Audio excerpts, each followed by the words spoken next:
Hello friends. Did you know nearly 80% of those who watch my videos aren't subscribed?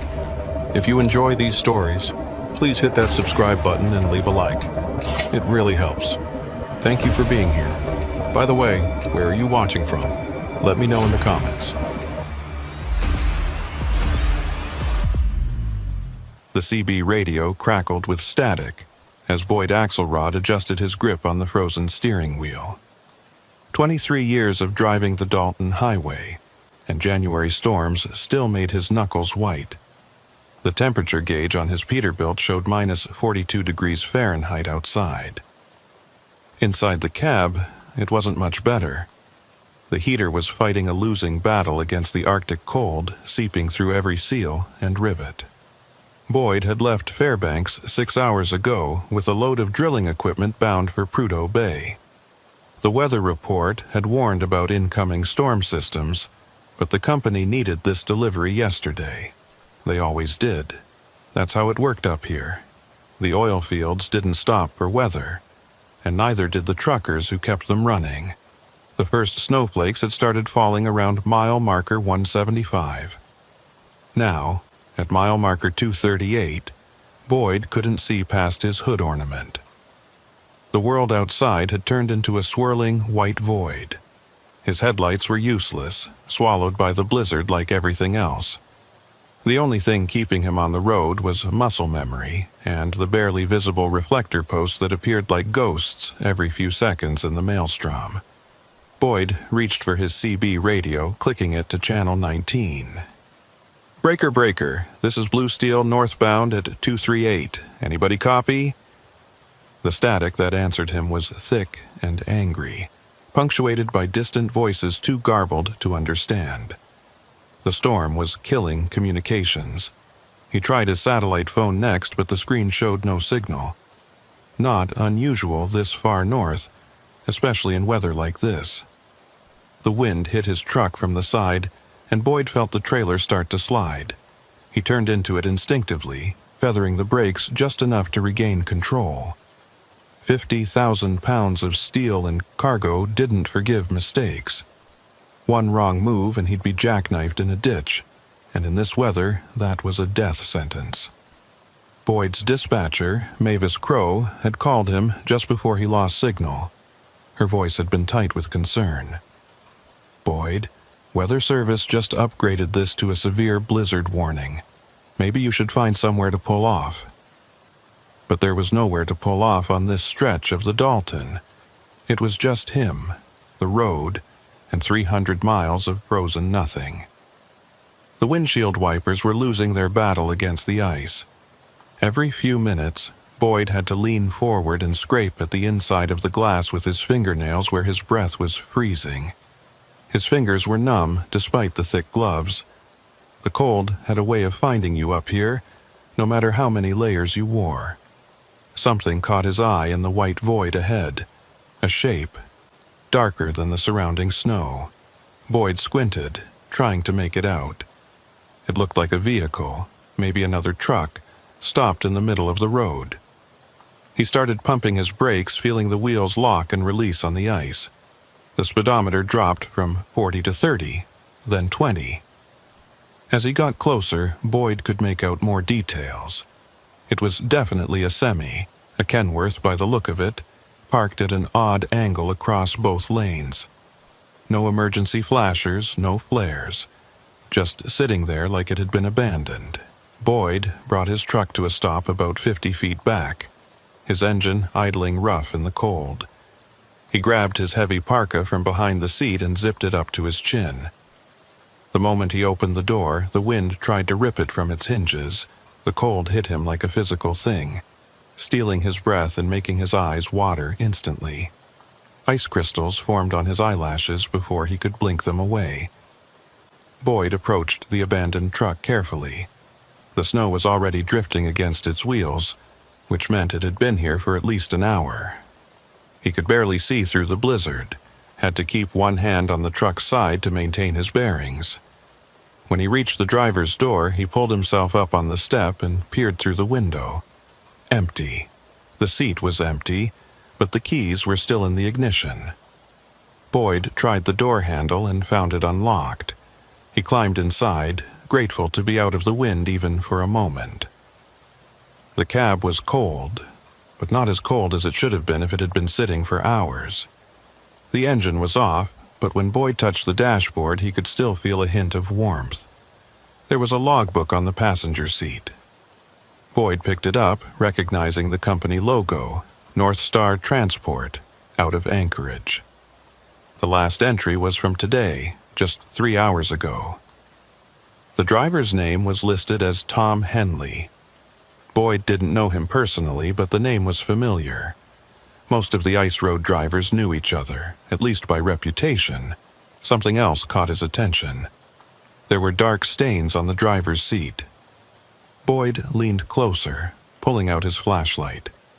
The beam revealed what looked like blood, not much, but enough to be concerning.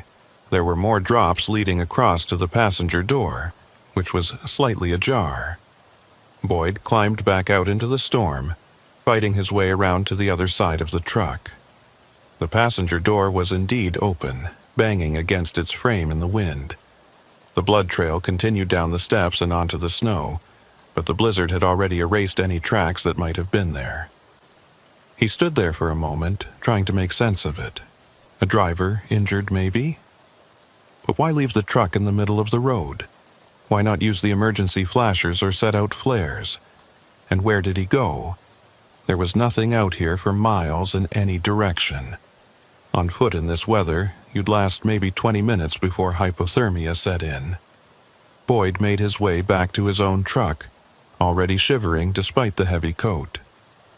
He needed to call this in, but his radio and phone were still dead. The smart thing would be to wait out the storm, but he couldn't just sit here. Tom Henley was out there somewhere, injured and probably freezing to death. He decided to drive around the abandoned truck and continue north for a few miles.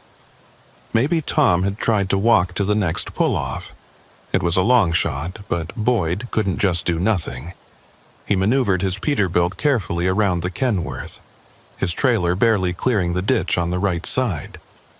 The storm seemed to be getting worse. Wind gusts were hitting 60, maybe 70 miles per hour, rocking his truck like a toy. Visibility was down to absolutely nothing. Boyd was driving by feel now, keeping the rumble strip under his right tires to stay oriented. Every instinct told him to stop, but he kept going. 5 miles past the abandoned truck, Boyd saw something that made his blood run cold. There were lights ahead, but not vehicle lights. These were smaller, handheld maybe, moving in patterns that didn't make sense. They appeared and disappeared in the blizzard like fireflies, but fireflies didn't exist in Alaska, especially not in January at 40 below. Boyd slowed to a crawl, peering through the windshield. The lights were getting closer, or he was getting closer to them. He could make out shapes now, human shapes, several of them standing in the road. They weren't wearing the bright colors of road crews or emergency responders. These figures were dressed in dark clothing, almost invisible except for the lights they carried. One of the figures raised its hand, and Boyd saw it was holding what looked like a flare, but the light was wrong. Too white, too steady. The figure waved it back and forth slowly, mechanically, like it was performing some kind of signal. The other figure stood perfectly still despite the howling wind that should have been knocking them over. Boyd's hand went to the gear shift, ready to reverse. Something about this was deeply wrong. These people shouldn't be here. Nobody should be standing in the middle of the Dalton Highway in a blizzard unless they had a death wish. He flashed his high beams, hoping to get a better look at their faces, but the snow reflected the light back, creating a white wall. One of the figures started walking toward his truck. The walk was strange, too steady for the ice, too calm for the wind. Boyd could feel his heart pounding in his chest. Every instinct screamed at him to get out of there, but the rational part of his brain kept saying these might be people who needed help. The figure reached the front of his truck and stood there, just outside the range of clear visibility. It raised one arm and pointed to the side of the road. Boyd followed the gesture and saw more lights in the distance, leading off into the darkness beyond the highway. They formed a rough line, like runway lights, disappearing into the Arctic wasteland. Boyd's radio suddenly burst to life, making him jump. But instead of voices, there was just a rhythmic clicking sound, like someone tapping on a microphone. Click, click, click. Pause. Click, click. Pause, click, click, click. The pattern repeated over and over, and Boyd realized with a chill that had nothing to do with the temperature that it was Morse code. SOS. But the signal wasn't coming through the emergency channel. It was on a frequency nobody used, one that should have been dead air. Boyd reached for the radio, about to respond, when all the lights outside suddenly went dark. The figures, the lights leading off the road, everything vanished like they had never been there. Boyd sat in the darkness, engine idling, heart racing. The only sound was the wind howling around his cab and that clicking on the radio. He grabbed his spotlight from under the seat and shined it through the windshield. Nothing. The road was empty. No footprints, no sign anyone had been standing there seconds ago. The clicking on the radio stopped, replaced by a voice. It was faint, distorted by static, but Boyd could make out the words, "Don't follow the lights. Whatever you do, don't follow the lights." The voice was familiar. It sounded like Tom Henley. Boyd grabbed his radio mic. Tom Henley, this is Boyd Axelrod. Where are you?" But there was no response, just static. He tried again, switching through different channels, but the airwaves were dead again. A loud bang on the side of his truck made Boyd nearly jump out of his seat. He swung the spotlight around and saw someone pressed against his driver's door. It was a man in a torn parka, his face covered in ice and blood. The man was pounding weakly on the door, his mouth moving, but his words lost in the wind. Boyd recognized him immediately. It was Tom Henley. He grabbed the door handle and pulled, fighting against the wind to get it open. Tom practically fell into the cab, his body shaking violently from the cold. His lips were blue, his fingers blackened with frostbite. Boyd slammed the door shut and cranked the heater to maximum. "Tom! Jesus, what happened to you?" Boyd grabbed a thermal blanket from his emergency kit and wrapped it around the man's shoulders. Tom's eyes were wide with terror, darting around the cab like he expected something to jump out at him. They're not human," Tom stammered through chattering teeth. "The lights, they lead you off the road, into the cold. They wait until you can't walk anymore, and then—" He trailed off, his whole body convulsing with shivers. Who's not human?" Boyd asked, but Tom had passed out, his body finally giving in to the hypothermia. Boyd checked his pulse, weak but steady. He needed to get Tom to a hospital, but the nearest one was in Coldfoot, 60 miles south through the blizzard. Boyd put the truck in gear and started to turn around when he saw them again. The lights were back, but now there were dozens of them, surrounding his truck on all sides. They moved in perfect synchronization, swaying back and forth in a pattern that hurt to look at. The figures holding them were clearer now, and Boyd wished they weren't. Their faces were wrong, too pale, too still, like masks made of frozen flesh. Their eyes reflected the lights they held, glowing with a cold luminescence that belonged to deep-sea creatures, not humans. They stood in the howling wind without moving, without blinking, watching him with those terrible glowing eyes. Boyd slammed the truck into reverse, not caring about jackknifing anymore. He had to get out of there. The truck lurched backward and the figures parted to let him pass, still maintaining their perfect formation. As he backed up, Boyd saw more of them emerging from the snow, walking out of the solid white wall of the blizzard like they were stepping through a curtain. He spun the wheel, getting the truck turned around, and floored it. The speedometer climbed past what was safe for these conditions, but Boyd didn't care. In the passenger seat, Tom was mumbling in his unconscious state, words Boyd couldn't quite make out but didn't want to understand. The lights followed them. Boyd could see them in his mirrors, keeping pace with impossible ease. No vehicle could move that fast through the storm, but these things weren't using vehicles.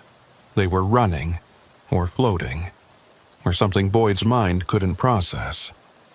They stayed just at the edge of visibility, a constellation of cold lights in the darkness. Boyd's fuel gauge showed 3/4 full, enough to make it to Coldfoot if the storm didn't force him off the road. He gripped the steering wheel tighter, feeling the truck slide and correct, as he pushed through the wind and snow. Tom suddenly sat bolt upright, his eyes wide open but not seeing.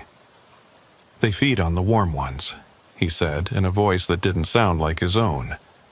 "They need the warm ones when the cold gets too deep. That's why they make the lights, to bring the warm ones to them." "Tom, wake up, you're hallucinating." Boyd shook his shoulder, but Tom didn't respond. He just kept talking in that flat, emotionless voice. "They've been here longer than the road, longer than the oil. They sleep under the ice until the storms come. Then they hunt. They've always hunted." Tom's head turned slowly toward Boyd, and his eyes were reflecting the dashboard lights just like those things outside. "They marked me. They'll mark you, too. The cold always finds the marked ones." Boyd's radio exploded with sound, dozens of voices all talking at once, overlapping in a cacophony that made his ears hurt. He recognized some of them. Drivers he knew, drivers who had gone missing over the years, their voices calling out coordinates, describing roads that didn't exist, inviting him to pull over, to rest, to follow the lights to safety. The storm was getting worse, if that was possible. Boyd couldn't see anything now, was driving entirely by instinct and luck. His fuel gauge was dropping faster than it should, and he realized with growing horror that his tank was leaking. One of those things must have punctured it somehow. 30 miles to Coldfoot. The engine started to sputter. 20 miles. The lights were getting closer. 10 miles. Tom was convulsing again, his body temperature dropping despite the heat blasting in the cab. 5 miles. The engine died. Boyd's truck rolled to a stop in the middle of the highway. The lights immediately surrounded them, dozens of them, creating a perfect circle in the storm. The figures holding them stood motionless, waiting. Boyd grabbed his emergency flares and his last resort, an old .44 revolver he kept hidden under his seat. He didn't know if bullets would do anything to these things, but it was better than nothing. He looked at Tom, who was unconscious again, his breathing shallow. "I'm going to get help," Boyd told him, though he didn't know if Tom could hear him. "I'm going to get us out of here." He opened the door and stepped out into the storm. The cold was beyond description, beyond pain. It was like being buried alive in ice. The figures didn't move as he stumbled through their circle, heading for what he hoped was the direction of Coldfoot. Behind him, he heard his truck doors opening. He turned to see Tom being pulled from the cab, but not by the figures. Tom was walking on his own, his movements puppet-like, jerky. He walked straight towards the lights leading off into the wasteland. "Tom, no!" Boyd tried to run back, but his legs wouldn't work right. The cold was already shutting down his body. He fell to his knees in the snow, watching helplessly as Tom disappeared into the white void, following those terrible lights. The figures turned toward Boyd now, all at once, their glowing eyes fixed on him. They started to move closer, still in perfect formation, the lights they held growing brighter. Boyd raised the revolver, his frozen fingers barely able to pull the trigger. The gunshot was swallowed by the wind. The bullet passed through one of the figures like it was made of snow. They kept coming. Boyd heard something else through the storm. An engine. Powerful, getting closer. Headlights cut through the blizzard. Real headlights, not the cold light of those things. A truck, a massive freight hauler, came barreling down the highway. The figures scattered, vanishing into the storm as quickly as they had appeared. The truck skidded to a stop beside Boyd, and the driver jumped out. Boyd couldn't make out his face through the ice forming on his own eyelashes, but he heard the voice clearly. "Jesus Christ, buddy! What are you doing out here?" Strong hands grabbed Boyd under the arms, hauling him toward the warmth of the cab. "There's another man," Boyd tried to say, but his words came out as meaningless mumbles. "Tom Henley. They took him." "There's nobody else here," the driver said, looking around. "Just you and a couple of abandoned trucks. Come on, let's get you warm." Boyd let himself be helped into the truck. As the door closed, he caught one last glimpse of the storm outside. Far, in the distance, barely visible, a line of lights was moving away into the Arctic darkness. And at the end of that line, Boyd swore he could see a figure in a torn parka, walking with the strange, jerky movements of a marionette. The driver, who introduced himself as Arlo Finch, wrapped Boyd in blankets and turned his heater on full blast. "You're lucky I came along," Arlo said, putting the truck in gear. "Nobody should be out in this weather. What happened to your rig?" Boyd tried to explain, but Arlo just looked at him with the expression people reserved for hypothermia victims who were hallucinating. "Those lights," Boyd insisted. "Did you see the lights?" "Just the northern lights, friend," Arlo said, pointing up through the windshield. "They're really putting on a show tonight." Boyd looked up and saw the aurora borealis dancing across the sky, green and blue ribbons of light. But underneath them, so faint that Arlo probably couldn't see them, were other lights. White, cold lights, moving in patterns that hurt to watch, spelling out messages in no language meant for human understanding. Arlo Finch's truck stop sat on the outskirts of Coldfoot like a beacon in the frozen wasteland. Boyd had been there dozens of times over the years, but it had never looked so welcoming as it did now, its yellow lights cutting through the dying storm. Arlo pulled his rig into the lot, navigating between the handful of other trucks that had taken shelter from the blizzard. "Let's get you inside and warmed up properly," Arlo said, helping Boyd down from the cab. Boyd's legs were still shaky, his body not quite believing it had escaped the cold. They pushed through the door into the blessed warmth of the diner attached to the truck stop. The place was nearly empty. Just two other drivers hunched over coffee at the counter, and a tired-looking waitress refilling the pot. Everyone looked up when Boyd stumbled in, still wrapped in Arlo's blankets. He must have looked like death warmed over, because the waitress immediately brought him a cup of coffee without being asked. "Rough night?" she asked, her name tag reading Donna. Boyd wrapped his hands around the mug, feeling the heat seep into his frozen fingers. "You could say that. My truck broke down about 5 miles south. Fuel leak." Arlo slid onto the stool next to him. Found him wandering in the middle of the road. Nearly ran him over. "You're lucky to be alive, friend. That storm's killed 3 people already this winter." Boyd's head snapped up. 3 people? Who? "Well, there was Jim Garrett back in December. Found his truck about 40 miles north of here, abandoned just like yours. Never found Jim, though. Then there was that couple, the Reynoldses. Their pickup went off the road near Prospect Creek. They found them frozen solid about 100 yards from their vehicle." "They walked away from their vehicle?" Boyd asked, though he already suspected the answer. "That's the weird part," one of the other drivers chimed in. Boyd recognized him vaguely. Carl something. Drove for Arctic Transport. All 3 vehicles were still running when they found them. Plenty of gas, heaters working, no reason to leave. Boyd stared into his coffee. Did anyone report seeing lights? Strange lights off the road? The diner went quiet. The other drivers exchanged glances. Finally, Carl spoke up. You saw them too, huh? You've seen them. Boyd leaned forward eagerly. Carl nodded slowly. Last month, during that bad blow we had around Christmas. I was coming south, just past Gobbler's Knob, when I saw lights off to the west.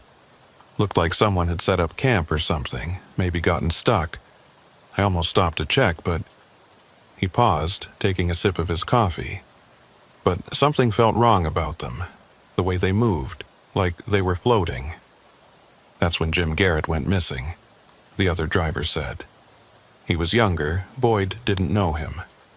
Same area, same night probably. Donna refilled Boyd's mug. My grandmother used to tell stories, she said quietly. Old Inupiaq stories about things that lived in the deep cold. Things that would use lights to lure travelers off the path. She said they'd been here since before memory, sleeping under the permafrost until the coldest nights brought them up. That's just native superstition, Arlo said, but he didn't sound convinced. Boyd set down his mug harder than he intended. There was another driver out there, Tom Henley. He was in my truck, injured, hypothermic. When my truck died, they took him. He walked right out into the storm following those lights. Tom Henley? Carl frowned. Tom Henley died 2 years ago. Jackknifed his rig near Wiseman. I went to his funeral. The blood drained from Boyd's face. No, that's impossible. He was in my truck. He was bleeding. He talked to me. He warned me about the lights. Everyone was staring at Boyd now. Arlo put a hand on his shoulder. Hypothermia can cause hallucinations, friend. Your brain was probably just trying to make sense of what was happening. Boyd wanted to argue, but the looks on their faces stopped him. They thought he was crazy. Maybe he was, but he knew what he had seen, what he had felt. Tom Henley had been in his truck, as real as the coffee mug in his hands. His phone, finally thawed out, buzzed in his pocket. It was a text from Mavis Crow, his dispatcher. Boyd, where the hell are you? Your GPS went dark 5 hours ago. The cargo needs to be in Prudhoe by morning. Boyd typed back. Truck broke down near Coldfoot. Fuel leak. Send recovery. The response was immediate. Recovery team already sent to your last GPS location. They found your truck. Boyd frowned. And what? Truck was empty. No sign of you. Where are you really? Boyd's hands started shaking. He showed the phone to Arlo. What time did you pick me up? Arlo checked his watch. About an hour ago. Why? Boyd's last GPS ping had been 5 hours ago. That meant for 4 hours. He had been... Where? What had really happened out there in the storm? He excused himself and went to the bathroom, needing a moment to think. In the harsh fluorescent light, he caught sight of himself in the mirror and gasped. His face was covered in frost burns, his lips cracked and bleeding. But that wasn't what made him step back in horror. His eyes were reflecting the light in a way they never had before. A faint, cold luminescence, like the aurora borealis trapped behind his pupils. Boyd blinked hard, rubbed his eyes, looked again. Normal. His eyes were normal, just brown, bloodshot from the cold. He was seeing things. When he returned to the diner, there was a state trooper talking to Arlo. The cop looked up as Boyd approached. Mr. Axelrod, I'm Trooper Davidson. We've been looking for you.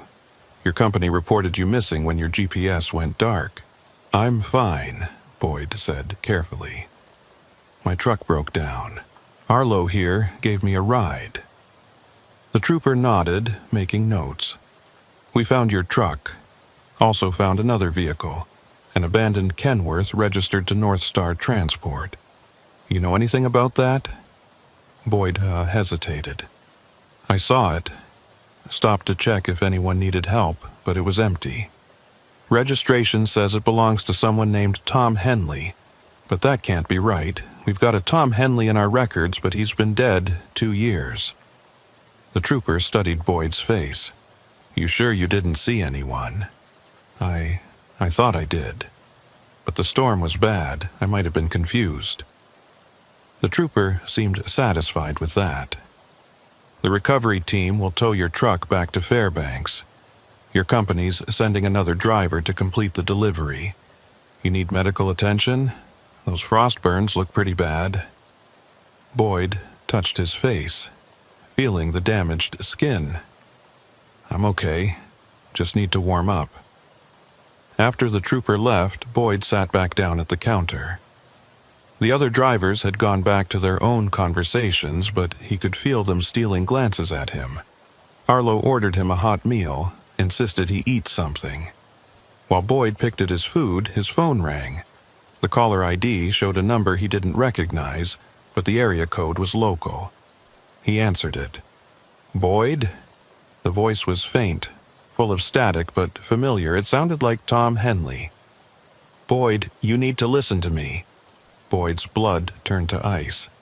He stood up, walking quickly outside where the others couldn't hear him.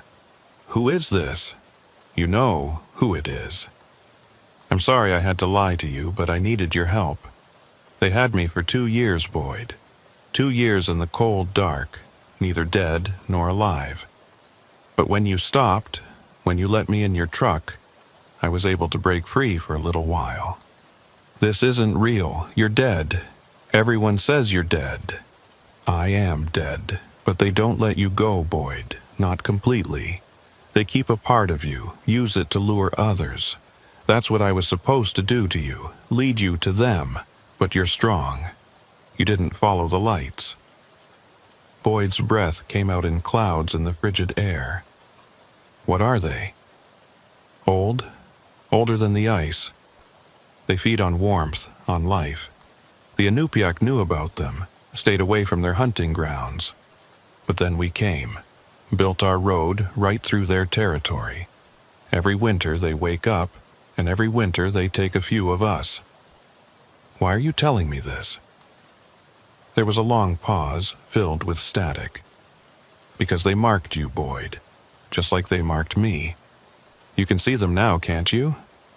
Really see them, and they can see you. They'll come for you again when the next big storm hits. They always come back for the marked ones. How do I stop them? You don't. You can't. All you can do is stay away from the ice roads when the temperature drops below 40. Stay away from the storms. And whatever you do, never follow the lights. No matter what voice calls to you, no matter what face you see in the storm, never follow the lights." The line went dead. Boyd stood there in the parking lot, shivering despite his heavy coat. Above him, the northern lights danced across the clear sky, and he could swear he saw shapes moving within them, watching. He went back inside and found Arlo preparing to leave. "I'm heading back south to Fairbanks," Arlo said. "You want a ride?" Boyd nodded. He needed to get away from here, away from the highway, away from the ice. As they walked to Arlo's truck, Boyd caught a glimpse of movement in his peripheral vision, a figure standing at the edge of the parking lot just beyond the reach of the lights. It looked like Tom Henley, but Boyd knew better than to look directly at it. He climbed into Arlo's truck and kept his eyes straight ahead as they pulled out onto the highway. The drive to Fairbanks took 4 hours. Arlo tried to make conversation at first, but Boyd couldn't focus. He kept seeing things in the darkness beyond the headlights. Shapes that shouldn't be there. Lights that moved in impossible ways. And always, that feeling of being watched. When they finally reached Fairbanks, the sun was just starting to rise, painting the sky a pale pink. Boyd had never been so happy to see daylight. Arlo dropped him off at his apartment building. You going to be okay? Arlo asked. Boyd forced a smile. Yeah, just need some sleep. But he didn't sleep. He couldn't. Every time he closed his eyes, he saw those faces in the storm.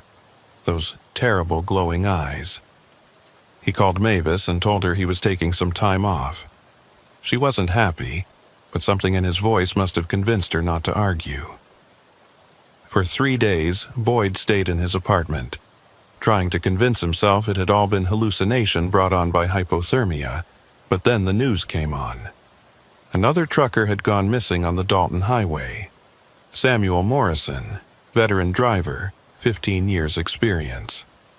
His truck was found running but empty at mile marker 238, the exact same spot where Boyd had encountered the abandoned Kenworth. Boyd tried to call the authorities to warn them, but what could he say that wouldn't sound insane? He watched the news coverage, watched them interview Morrison's wife, watched the search teams comb the frozen wasteland, and find nothing. That night, Boyd's phone rang. Unknown number, local area code. "Hello, Boyd." It was Morrison's voice. Boyd recognized it from the news. "Tom Henley told me about you, told me you're one of the marked ones. I understand now. I understand everything." "Where are you?" Boyd asked, though he already knew the answer. "I'm with them, in the cold dark. It's not so bad once you stop fighting. Once you accept what you are now, what we are. What are you? Bait." Morrison's laugh was hollow, empty. "We're bait, Boyd. They keep us between life and death, use our voices, our memories, to call out to the living, to bring them more warmth, more life to feed on. I won't let them use me. You don't have a choice. None of us did. The mark is already on you. They can see you wherever you go, and when the next storm comes, they'll call you back. You'll hear our voices on your radio, see our lights in the distance, and eventually, you'll follow. Everyone follows eventually." The line went dead. Boyd threw his phone across the room, watching it shatter against the wall. But even broken, he could still hear the whispers coming from it. Voices of dead truckers, calling his name, giving him coordinates, begging for help. He packed a bag that night. He would leave Alaska, go somewhere warm, somewhere far from the ice and snow. But at the airport, every flight was delayed. A massive storm system was moving in, the worst of the winter. All planes grounded indefinitely. Boyd went back to his apartment and barricaded the door. He could feel it building, the pull northward. Like a fishhook in his brain, tugging him toward the Dalton Highway. The storm would be here soon, and when it came, they would come with it. As he sat in his dark apartment, Boyd's eyes caught something on the window. Frost was forming on the inside of the glass, spreading in patterns that looked almost like writing. As he watched, words became clear. "Come back to the road, Boyd. We're waiting." Boyd closed his eyes, trying to shut it out, but he could see the lights even with his eyes closed. They pulsed behind his eyelids like a heartbeat, calling him home to the ice. The storm hit Fairbanks at 3 in the morning. Boyd knew because he hadn't slept in 4 days, couldn't sleep with the voices whispering constantly in his head. They grew louder as the temperature dropped, clearer as the wind picked up. By the time the blizzard was in full force, it sounded like a chorus of the dead was standing right outside his door. Boyd had tried everything to block them out. Headphones with music blasting, white noise machines, even wrapping his head in towels. Nothing worked. The voices weren't coming through his ears, they were inside his mind, broadcasting directly to whatever part of him had been marked that night on the highway. His apartment was on the 3rd floor of a rundown building near the industrial district. The windows rattled with each gust of wind, and snow was already piling up against the glass. The power flickered twice before going out completely, plunging him into darkness. The emergency lighting in the hallway lasted about 10 minutes before those batteries died too. Boyd sat in the dark, wrapped in every blanket he owned, and waited. He knew they were coming. He could feel them moving through the storm, getting closer with each passing hour. The whispers told him exactly where they were, like a GPS tracking system he couldn't turn off. 15 miles out, Boyd, Highway 3. 10 miles, Farmers Loop Road. 5 miles, University Avenue. We're here, Boyd. We're right outside. Boyd looked out his frost-covered window. The streetlights were dark, knocked out by the storm, but there were other lights down there. Dozens of them, arranged in perfect rows, leading from his building's entrance out into the street and beyond. They pulsed in unison, a heartbeat of cold light that made his eyes water to look at. His phone, the one he'd smashed against the wall, started ringing. The pieces had been scattered across his floor for days. The screen shattered, the battery separated from the body. But still it rang, the broken speaker crackling with static. Boyd didn't want to answer it, but his hand moved on its own, picking up the largest piece of the phone and holding it to his ear. "Hello, Boyd." It was Mavis Crow's voice, but wrong, distorted. "Why haven't you been answering my calls? We need you back on the road. There's a special delivery that only you can make." "Mavis?" Boyd's voice cracked. "Is that really you?" "Of course it's me. Who else would be calling you at this ungodly hour? Listen, I've got a load that needs to go north, past Prudhoe Bay, past everything. It's important, Boyd. More important than you know. There's nothing past Prudhoe Bay. That's the end of the road. Not anymore. They've built a new road, Boyd, a special road. It goes all the way to the cold dark. That's where the delivery needs to go. You're the only one who can see the way, the only one with the marks." Boyd hung up, or tried to. The phone piece was dead in his hand. Had been dead this whole time. But he could still hear Mavis talking. "Don't be difficult, Boyd. You know you have to come. It's not a choice anymore. Look at your hands." Boyd looked down. In the darkness, his hands were glowing with the same cold light as the things outside. Faint, but unmistakable. The marks were spreading, becoming visible. He rushed to the bathroom and looked in the mirror. His eyes were worse now. The aurora light behind them was brighter, swirling with colors that shouldn't exist. But it was his skin that made him step back in horror. There were patterns under the surface, like frozen veins, spreading from his eyes down his face and neck. They pulsed with that same synchronized rhythm as the lights outside.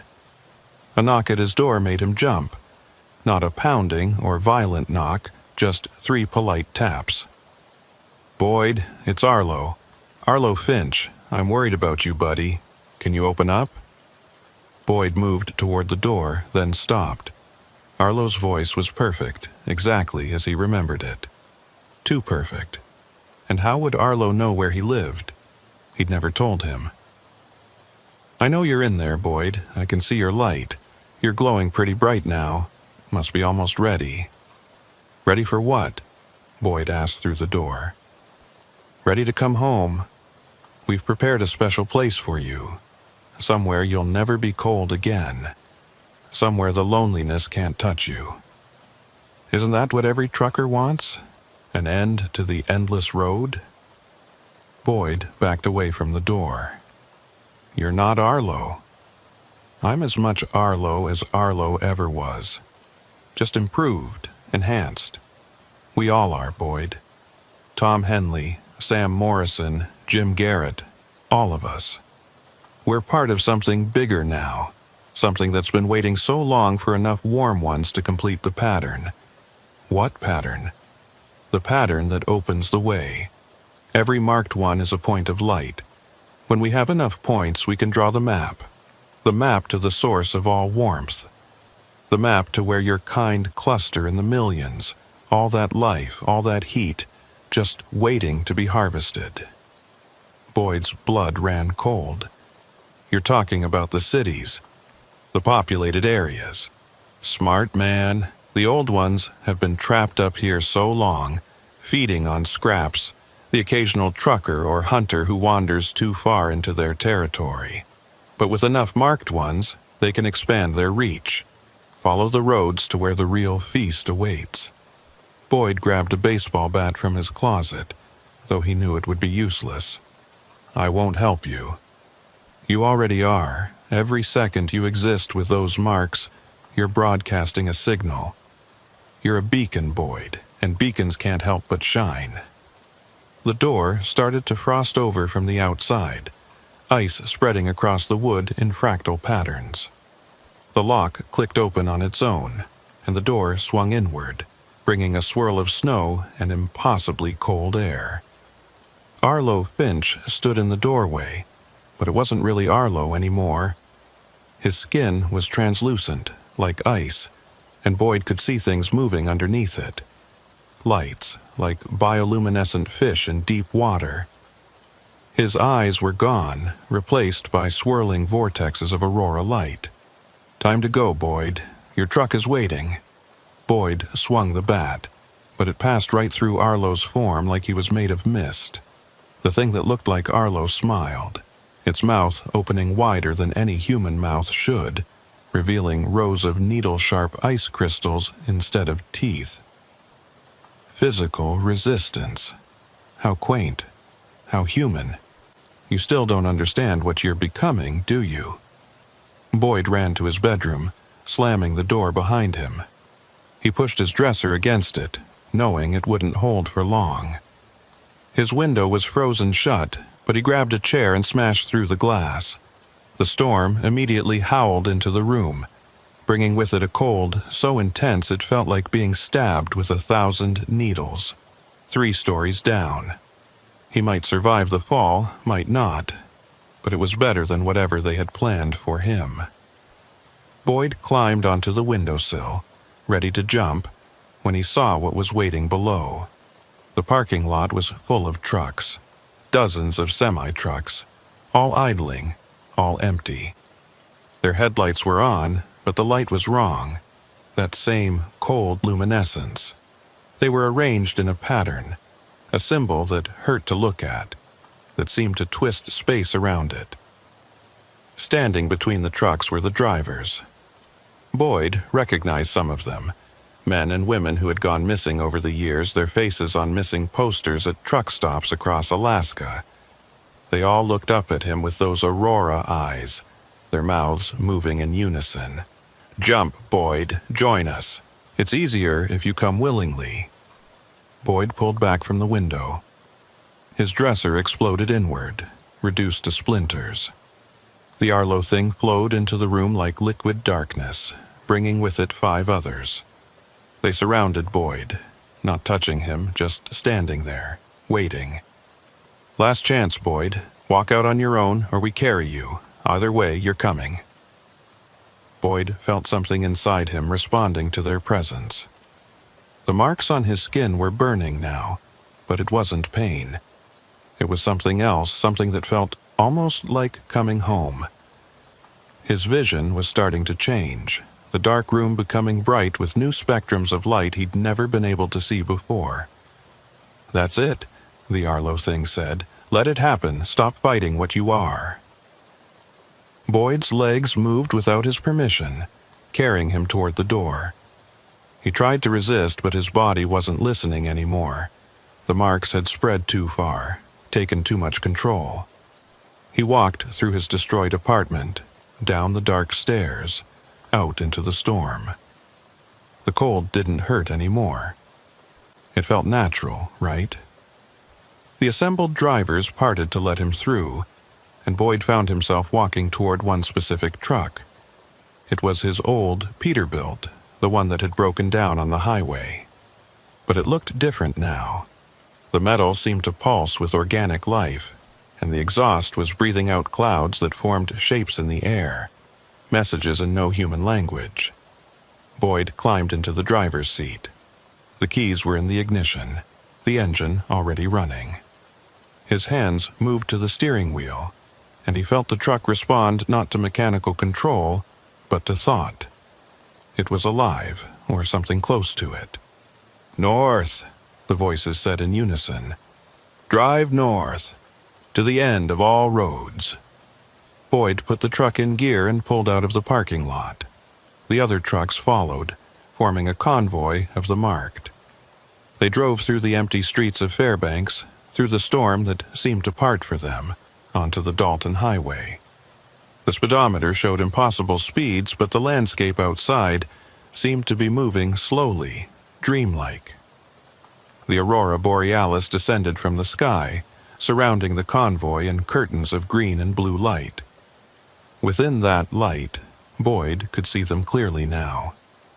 The old ones. They were vast, incomprehensible. Not solid, not gas, something in between. They moved through the air like jellyfish through water, trailing tentacles of light that connected to each of the marked drivers. Boyd felt one attached to him, sliding into his brain with a cold that was beyond temperature. Memories that weren't his flooded his mind. The time before the ice, when the world was warm and they ruled over continents. The coming of the cold, driving them north, trapping them. The long sleep under the permafrost. The first human roads cutting through their territory, bringing fresh warmth to feed on. The plan, centuries in the making, to use the marked ones to expand south again. Boyd tried to scream, but the sound that came out wasn't human. It was the sound the wind makes through ice caves, the sound of glaciers cracking, the sound of absolute zero. Mile marker 238 approached, the exact spot where it had all started. But now Boyd could see that there had never been an abandoned truck. It had all been bait, an illusion crafted from his expectations and fears. The real trap had been his own compassion, his trucker's code to always stop and help. The convoy stopped at 238. Beyond this point, the road changed. It was still asphalt and yellow lines to normal eyes, but Boyd could see what it really was now. A tongue, black and twisted, leading into a mouth of impossible size. The road to the cold dark, just as Mavis had said. One by one, the trucks drove into that mouth, disappearing into something that wasn't quite darkness, wasn't quite light. Boyd's truck moved forward, last in line. He fought for control one final time, managing to turn his head to look back at the world he was leaving. Far in the distance, barely visible through the storm, he could see headlights. Real headlights. Another trucker driving north through the blizzard, probably running behind schedule, pushing through dangerous conditions to make a delivery deadline. Boyd tried to warn them, tried to flash his lights, honk his horn, anything, but his truck was no longer under any kind of human control. It rolled forward into the waiting mouth, and Boyd felt reality tear around him. He was in two places at once. Still in his truck, driving through a landscape that couldn't exist, where the northern lights were solid things that scraped against his windshield. But also somewhere else, floating in a void filled with billions of points of light, each one a life, a source of warmth. The old ones were showing him what was coming. When they had enough marked ones, they would trace the pattern. The roads would become conduits, channels for them to flow south. Every truck stop, every city connected to the highway system would become a feeding ground. But first, the voices said, we need more. More drivers, more marks, more beacons. Boyd understood now. He wasn't going to be consumed. He was going to be used. Sent back out to the highway to wait in a truck that looked abandoned, to play the part of someone who needed help, to mark the next compassionate soul who stopped to check on him. The truck emerged from the mouth, but not where it had entered. Boyd was back at mile marker 238, his Peterbilt parked at that same odd angle across both lanes. No emergency flashers, no flares. The keys in the ignition, a logbook with his name on the passenger seat and blood, his blood, though he felt no wound, on the driver's seat. Boyd tried to move, but his body was frozen, not with cold but with the paralysis of the marked. He could only wait, watching through eyes that no longer belonged to him as the storm began to clear. Hours passed, or days. Time worked differently when you were caught between states of being. Finally, headlights appeared in the distance, a truck approaching, slowing down. Inside Boyd's mind, he screamed warnings: run, don't stop, drive past, and don't look back. But his mouth opened on its own, and his voice, broadcast through frequencies only the marked could generate, spoke words he didn't choose. Help. Please. Somebody help me. The truck stopped 50 feet away. The driver got out, bundled in a heavy parka, approaching carefully. Boyd recognized the walk, the cautious concern of a fellow trucker who'd found something wrong on the ice road. The driver climbed up to look in Boyd's window. It was a woman, young, maybe 5 years into her career. Her eyes were kind, worried. Sir? Sir, are you okay? Boyd's hand moved, reaching for the door handle. His mouth smiled, though inside he was screaming. Thank God you stopped, he heard himself say. I think I'm hurt. There's something wrong with my truck. Can you help me? She opened the door, leaning in to help him. The moment her hand touched his, Boyd felt the mark transfer. Invisible. Insidious. She jerked back, confused, rubbing her hand. Your skin is like ice, she said. Sorry. Been sitting here a while. The heater's broken. She looked around, noticing there were no flares, no emergency markers. Smart. She was already suspicious, but not suspicious enough to leave immediately. Where's your phone? We should call for help. Tried. No signal. Storm must have knocked out the towers. She pulled out her own phone, frowning at the screen. Boyd knew what she was seeing. The same dead signal he'd encountered. The old ones could do that. Create dead zones where they hunted. I'll radio for help from my truck, she said, already backing away. But Boyd knew she wouldn't get help. The mark was already working on her, though she didn't know it yet. In a few hours, she'd start hearing the voices. In a few days, she'd see the lights. And eventually, when the next big storm came, she'd be drawn back here. She returned to her truck and drove away, carefully navigating around his supposedly broken-down rig. Boyd wanted to feel relief that she'd escaped, but he knew better. Nobody escaped. The marks always brought them back. Time lost all meaning for Boyd after that first encounter. He existed in a state between consciousness and dream, watching through his own eyes as trucker after trucker stopped to help him. Each time, his body performed the same routine, the weak cry for help, the grateful smile, the icy touch that passed the mark. He'd lost count of how many he'd infected. Dozens, maybe more. Sometimes he was allowed to move. The old ones would release their hold just enough for him to relocate his truck to a different spot on the highway. Mile marker 156. Mile marker 289. Mile marker 371.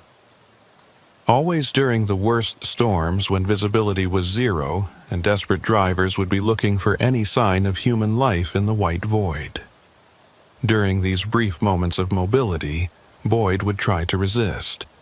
He'd fight to drive his truck off a cliff, into a river, anything to end this nightmare. But his body wouldn't obey. The marks had spread through his entire nervous system now, a network of frozen neurons that responded only to them. The worst part was the growing awareness. As more truckers were marked, Boyd could feel them all, an expanding web of consciousness connected by those alien parasites. He knew their names, their memories, their mounting horror as they realized what they'd become. Tom Henley really was there, had been there all along, just another node in the network. Sam Morrison, too, and Jim Garrett, and dozens of others whose names had been forgotten by everyone except their fellow damned. 3 months had passed since Boyd's marking, though he only knew this from the fragments of conversation he overheard from the truckers who stopped. March had arrived. bringing with it the last of the winter storms. The old ones were growing stronger with each marked soul, their influence spreading beyond the Dalton Highway to other ice roads across Alaska. Tonight was different, though. Boyd could feel it in the way the old ones moved through the storm, agitated, eager. Something big was happening. The pattern they'd been building was almost complete. Boyd's truck was positioned at mile marker 238 again, the place where it had all started. But this time, he wasn't alone. Dozens of trucks were scattered along this stretch of highway, all positioned to look like accidents, breakdowns, vehicles in distress. The biggest trap yet. A convoy was coming. Boyd could hear their radio chatter through the receivers the old ones had grown inside his skull. 15 trucks, all from the same company, making an emergency supply run to Prudhoe Bay. Some kind of critical equipment failure at the oil fields. Every available driver had been called in, promised triple pay for making the dangerous journey through the storm. They had no idea they were driving into an ambush. The lead truck appeared through the blizzard, its headlights catching Boyd's abandoned-looking rig. The driver's voice crackled over the CB. "Jesus Christ, we got vehicles all over the road up here. Looks like a massive pile-up." "Should we stop?" another driver asked. "We have to check for survivors. Company protocol." They all stopped. 15 trucks, 30 drivers between the main drivers and relief drivers.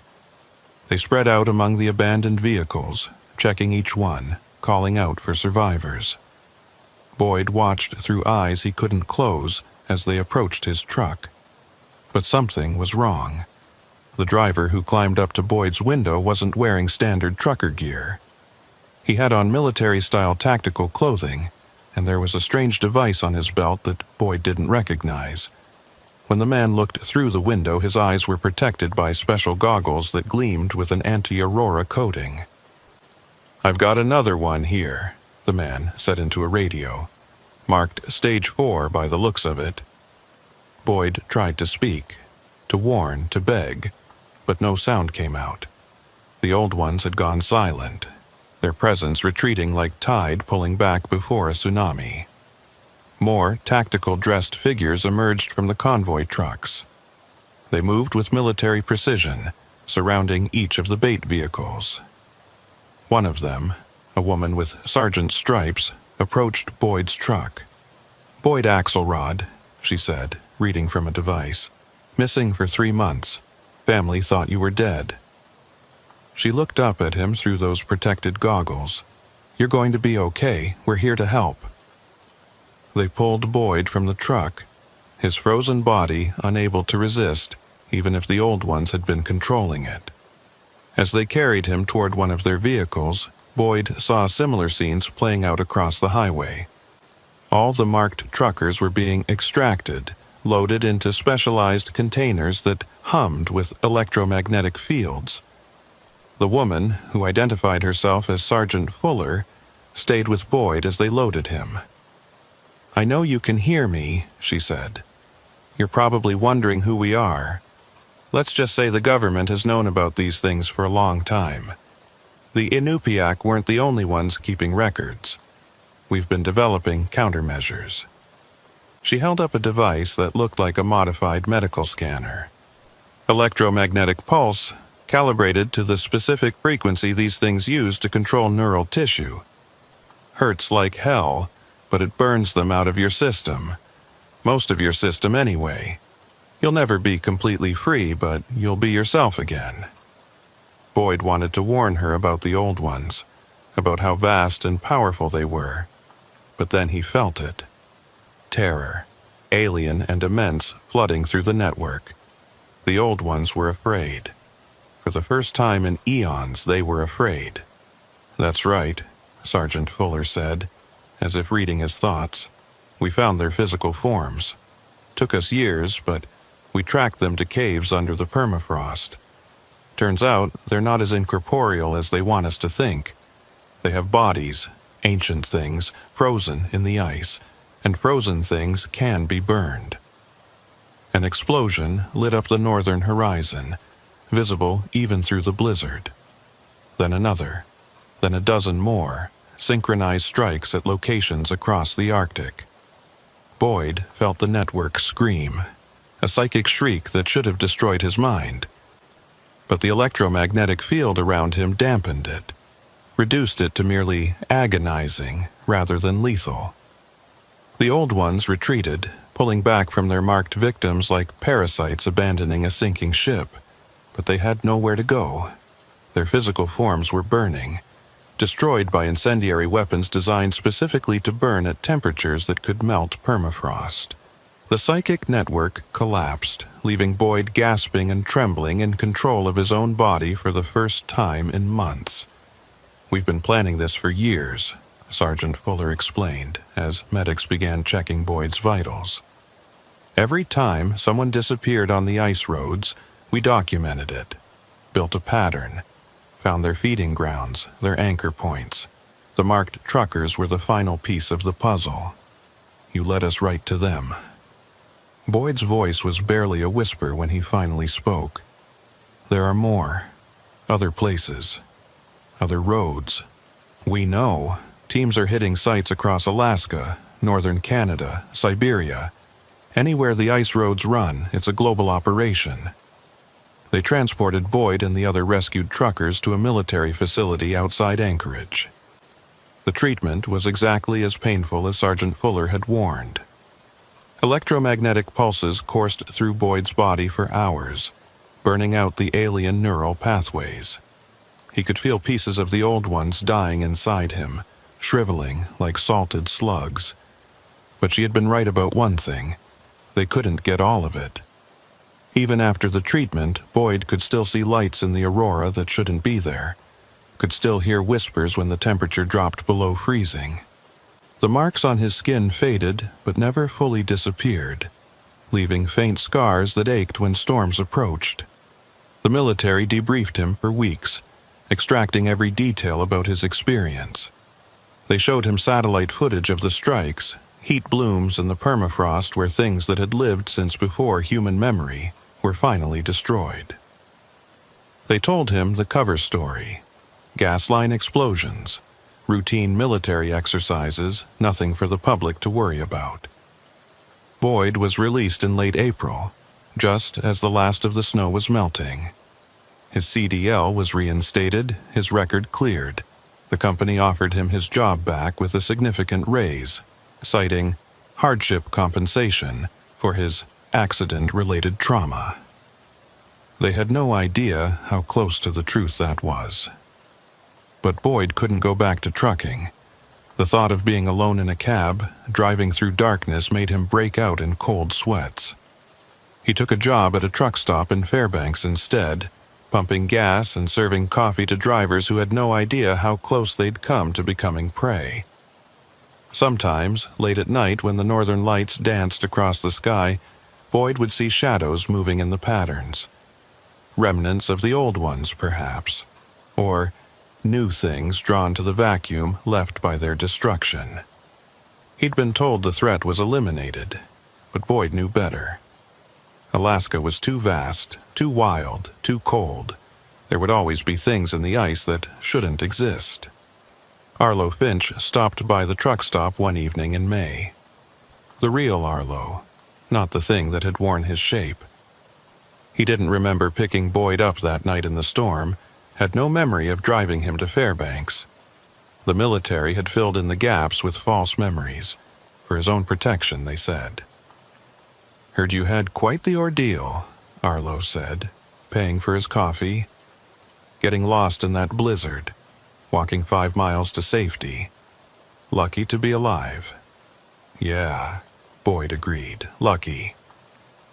As Arlo walked back to his truck, Boyd noticed him pause and look at the northern lights, which were particularly active that night.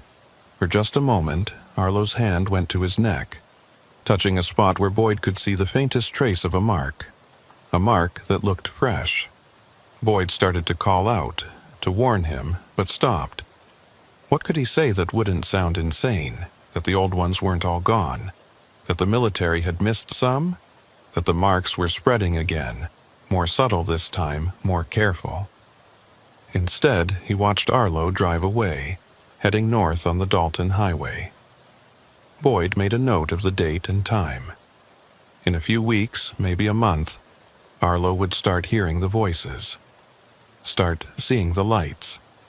And then when the first winter storm came, Boyd picked up his phone and scrolled to a contact labeled simply, Sergeant Fuller, emergency only. His thumb hovered over the call button, but before he could decide, his phone rang. Unknown number, local area code. He answered it against his better judgment. Hello, Boyd.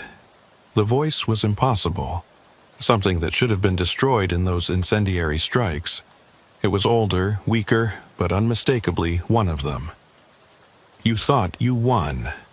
Your kind always thinks you win, but we are the cold itself, and cold always returns. You're supposed to be dead. Death is a concept for things that were born. We were never born, Boyd. We simply are. Your military destroyed our oldest forms, yes, the ones we wore for millions of years.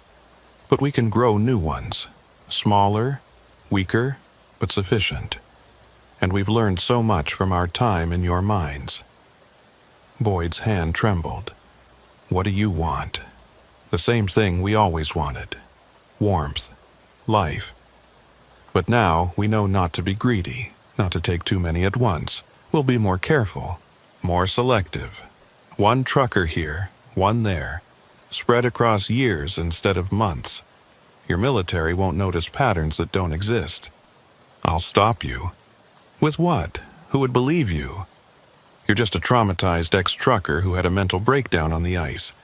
That's what your files say. That's what everyone believes. Even Sergeant Fuller thinks the threat is over. The line went dead.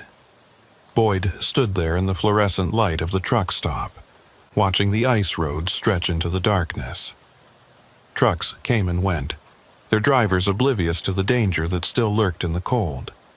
He thought about calling Sergeant Fuller, about trying to convince her to investigate again. But the voice had been right. Without evidence, without patterns, who would believe him? He was just another casualty of the ice roads, another driver who'd cracked under the isolation and cold. A young trucker, probably fresh out of driving school, approached the counter. Heading up to Prudhoe, he said, paying for fuel. First time driving the Dalton at night.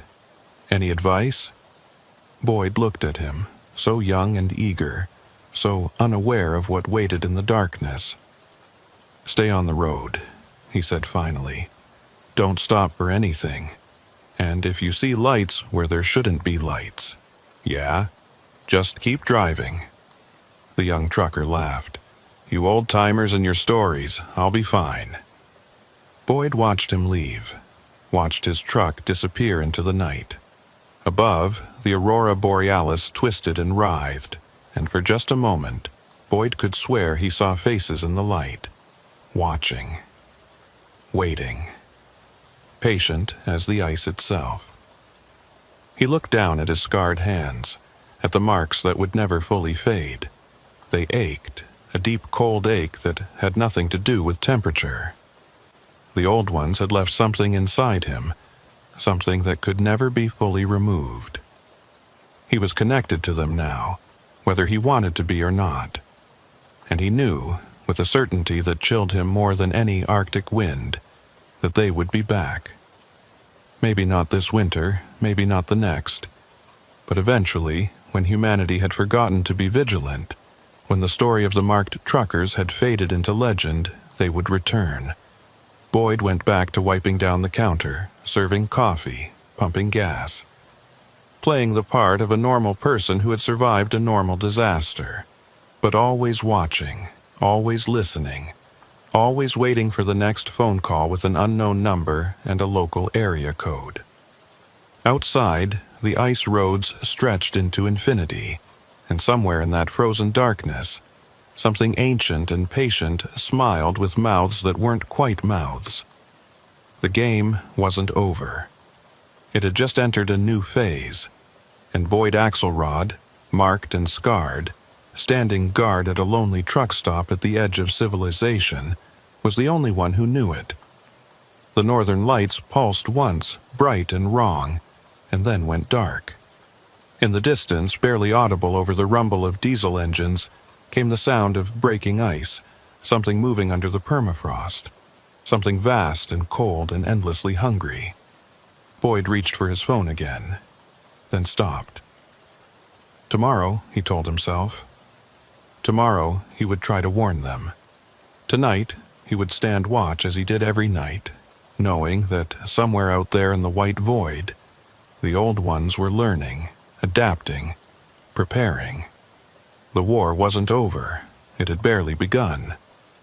And on the Dalton Highway, in the depths of an Arctic winter that would never truly end, the lights began to dance once more. The Richardson Highway stretched before Merle Taggart like a frozen serpent, winding through the Chugach Mountains in the pale February dawn. Minus 35 degrees Fahrenheit, according to his dashboard thermometer, and dropping. 22 years of hauling freight through Alaska's worst terrain, and Merle still felt his jaw clench when he entered avalanche country during the unstable season. His freightliner, Cascadia, pulled 48,000 pounds of construction materials destined for Valdez, a load that would help rebuild the port facilities damaged in last month's storm. The company had promised a hefty bonus for early delivery, which was why Merle was driving through Thompson Pass at the worst possible time, right after a heavy snowfall, with temperatures rising just enough to destabilize the snowpack before dropping again. The CB radio crackled with sporadic chatter from other truckers spread out along the highway. Most were discussing the weather, the road conditions, the usual complaints about dispatch pushing them too hard. Merle kept his radio on, but rarely contributed. He preferred to focus on the road, especially through this stretch where the mountains pressed close on both sides, their peaks lost in low-hanging clouds heavy with more snow. Mile marker 42 appeared through the light snowfall. Another 10 miles of avalanche zones before the road opened up again. Merle had driven this route hundreds of times, knew every curve, every danger spot, every place where the snow liked to let loose and bury everything in its path. The Department of Transportation did their best with controlled explosions and barriers, but nature always had the final say in Alaska. A voice cut through the radio static, clearer than the others. "Northbound haulers. This is Leland Voss in the Black Peterbilt. Anyone else notice that crack running across the slope at marker 44? Looks fresh." Merle grabbed his handset. He didn't know Leland personally, but the name was familiar. An independent operator out of Anchorage with a reputation for being overcautious. Some of the younger drivers mocked him for it, but Merle knew that the cautious ones were the ones who lived to retire. "This is Merle Taggart, northbound in the Freightliner. Haven't hit 44 yet. How bad does it look?" "Bad enough that I'm thinking about turning back. That whole mountainside looks ready to come down. We had that warm snap yesterday. Now it's freezing again. That's avalanche weather if I ever saw it." Another voice joined in, younger, cockier. "You boys worry too much. DOT cleared the road this morning. I'm running behind schedule as it is." Merle recognized that attitude. He'd had it himself once, before he'd seen his first avalanche victim. The memory still haunted him. A Toyota pickup completely crushed, the driver's arm sticking out of the compacted snow, still wearing his watch, still showing the exact time the mountain had fallen on him. "Your funeral, Junior," Leland responded. "I'm pulling over to wait it out. That slope doesn't look right." Merle considered his options. He could pull over too, wait for conditions to improve, or for DOT to do another control blast. But every hour of delay cost money, and his wife Sarah was already worried about making their mortgage payment this month. The fishing boat he'd invested in last year had been nothing but a money pit, and they needed every cent he could earn. He kept driving. Mile marker 43 came and went. The snowfall was getting heavier, reducing visibility to maybe 100 feet. Merle slowed to 30 miles per hour, his hands tight on the wheel. The road curved to the left here, following the contour of the mountain.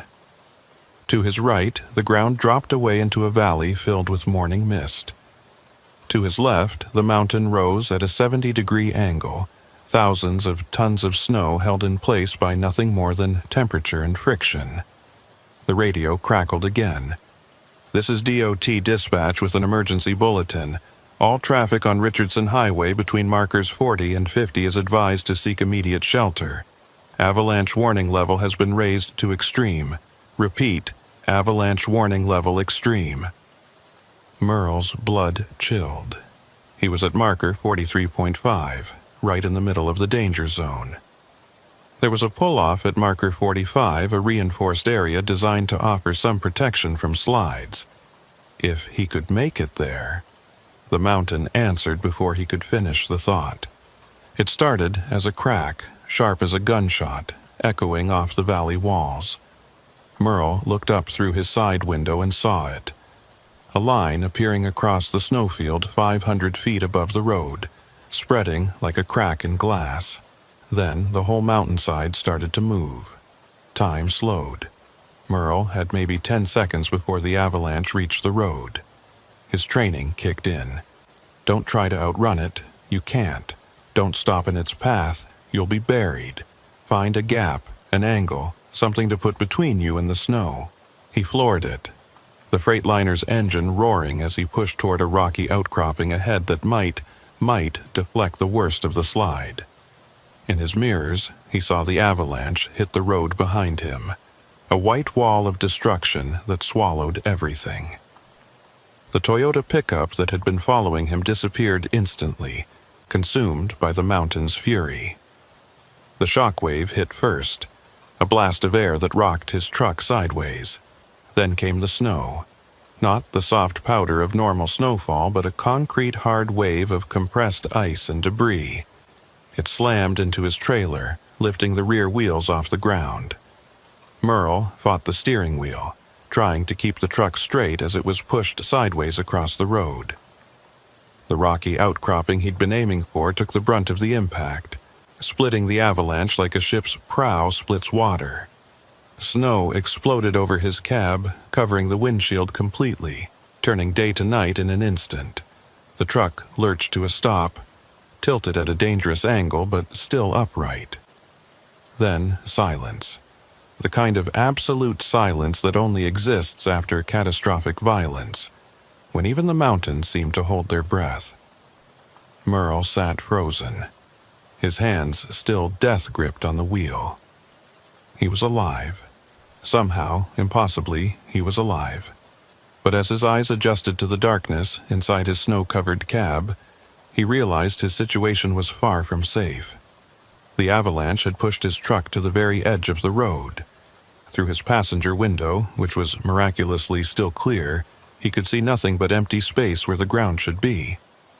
His trailer was twisted at an unnatural angle, and he could hear the metal groaning under the stress. One wrong move, one shift in weight, and the whole rig would go over the edge.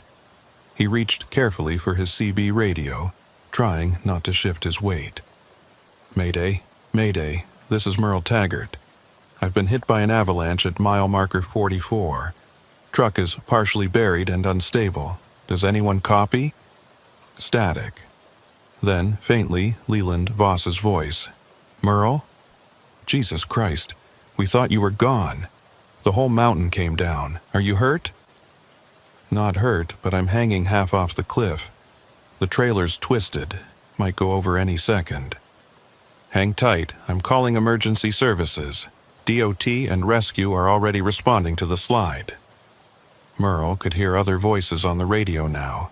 Truckers who had been caught on both sides of the avalanche zone. The slide had completely blocked the highway, trapping at least a dozen vehicles.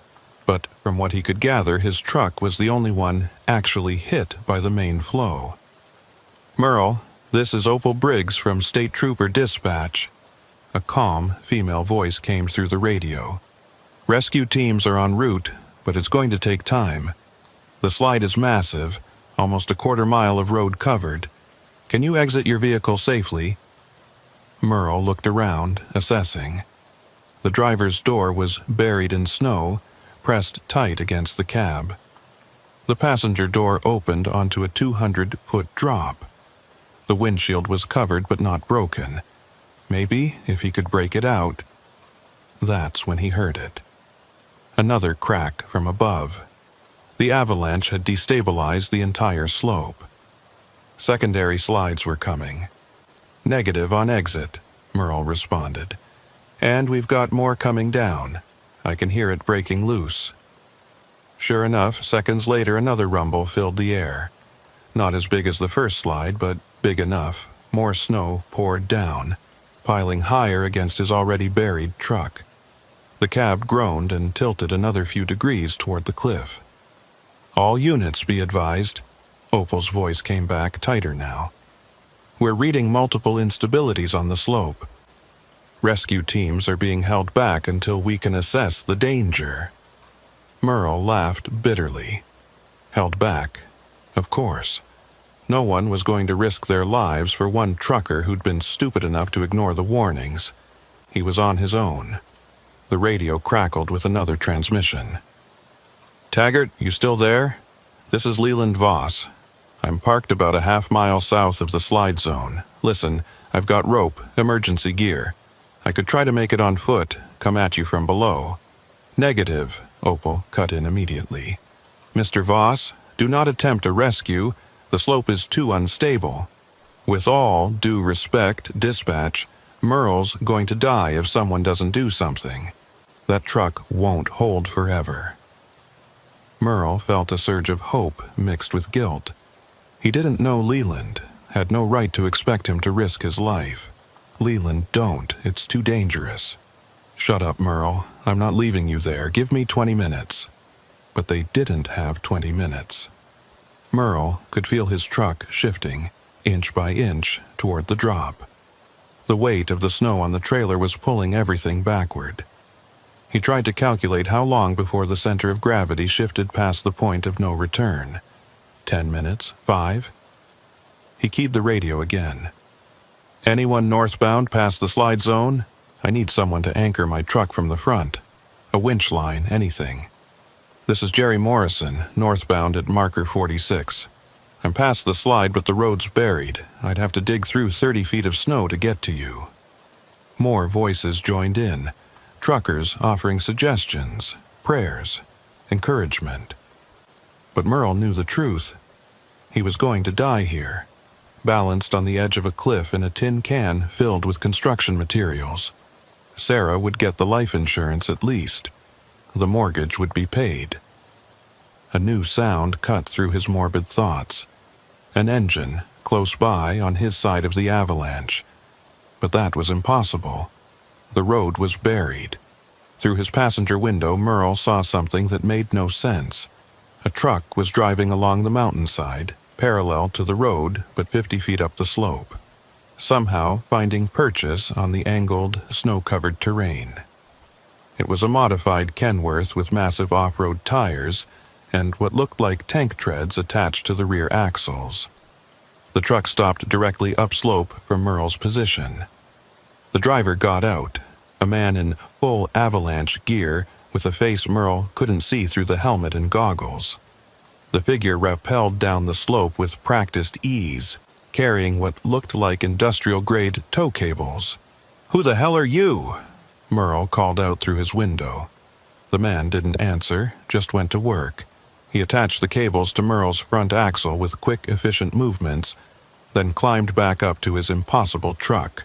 The winch engaged, and Merle felt his truck being pulled forward, away from the cliff edge.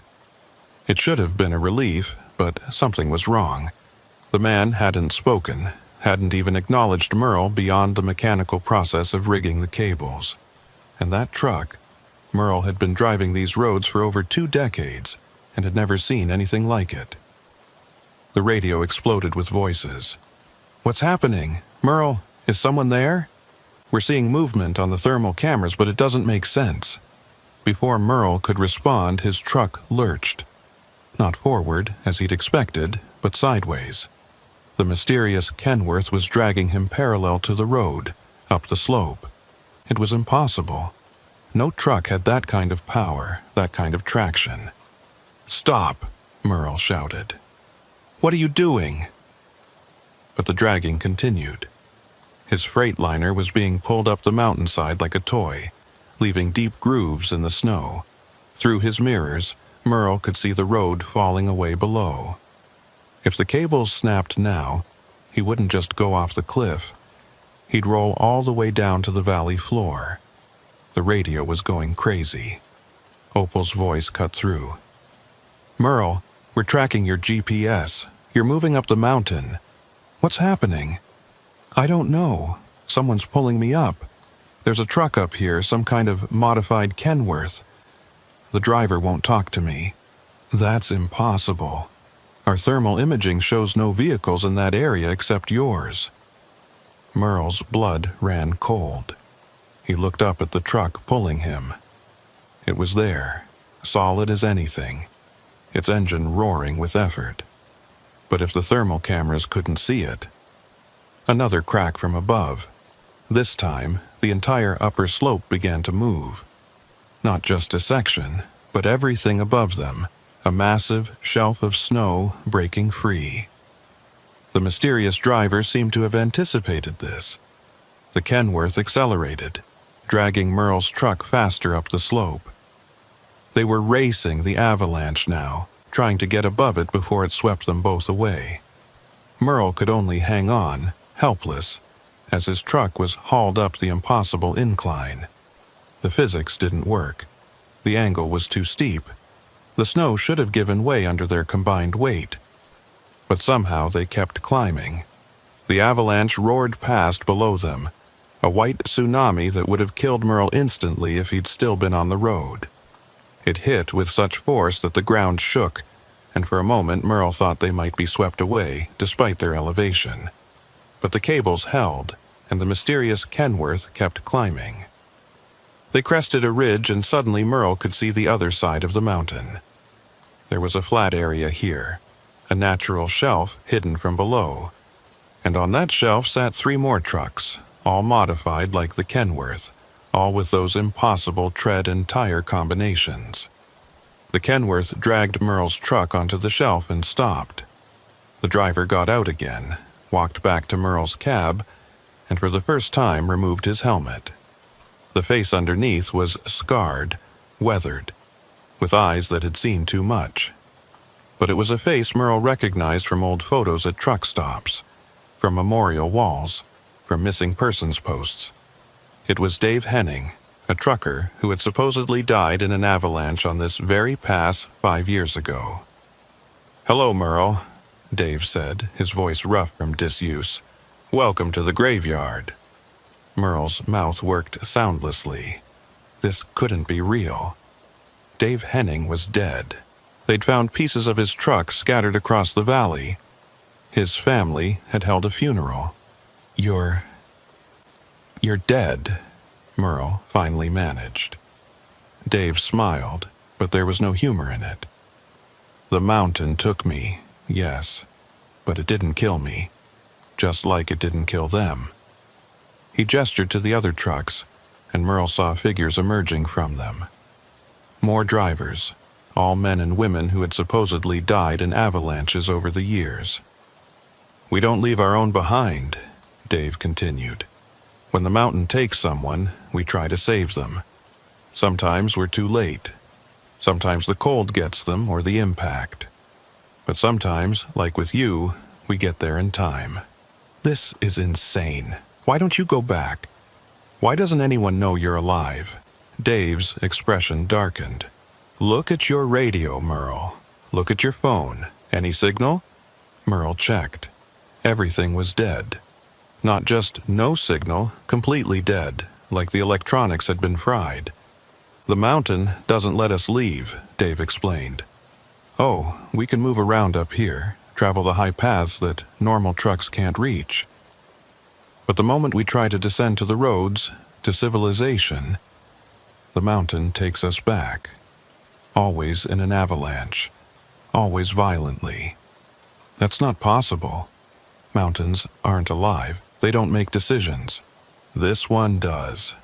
This came from one of the other drivers, a woman Merle vaguely recognized as Patricia Colson, missing since 2019. We've all tried to leave. Every time, the mountain brings us back, so we stop trying.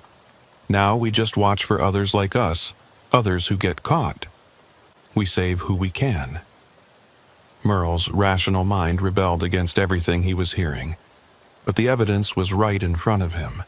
These people, these trucks, this impossible rescue, it was all real. There are 12 of us now, Dave said. 13 with you. We've built a life up here. It's not the life we wanted, but it's life. There are caves for shelter, natural hot springs for warmth. We've even managed to grow some food in the volcanic soil. And every time a truck gets hit by an avalanche, we try to save them. My family, Merle said. My wife. She thinks I'm dead by now. Not yet. The rescue teams will search for days. They'll find your truck eventually empty. They'll assume you were swept away, body never recovered. It's what always happens. No, Merle stood up, anger replacing shock. No, I'm not staying here. I have a life. I have responsibilities. Dave stepped back, his expression sad but understanding. You think we didn't say the same thing? You think Patricia didn't have 2 kids waiting for her? You think I didn't have a father dying of cancer who needed me? We all had lives, Merle. The mountain took them. Then we fight back. We find a way down. You're welcome to try. We all did at first. But let me show you something.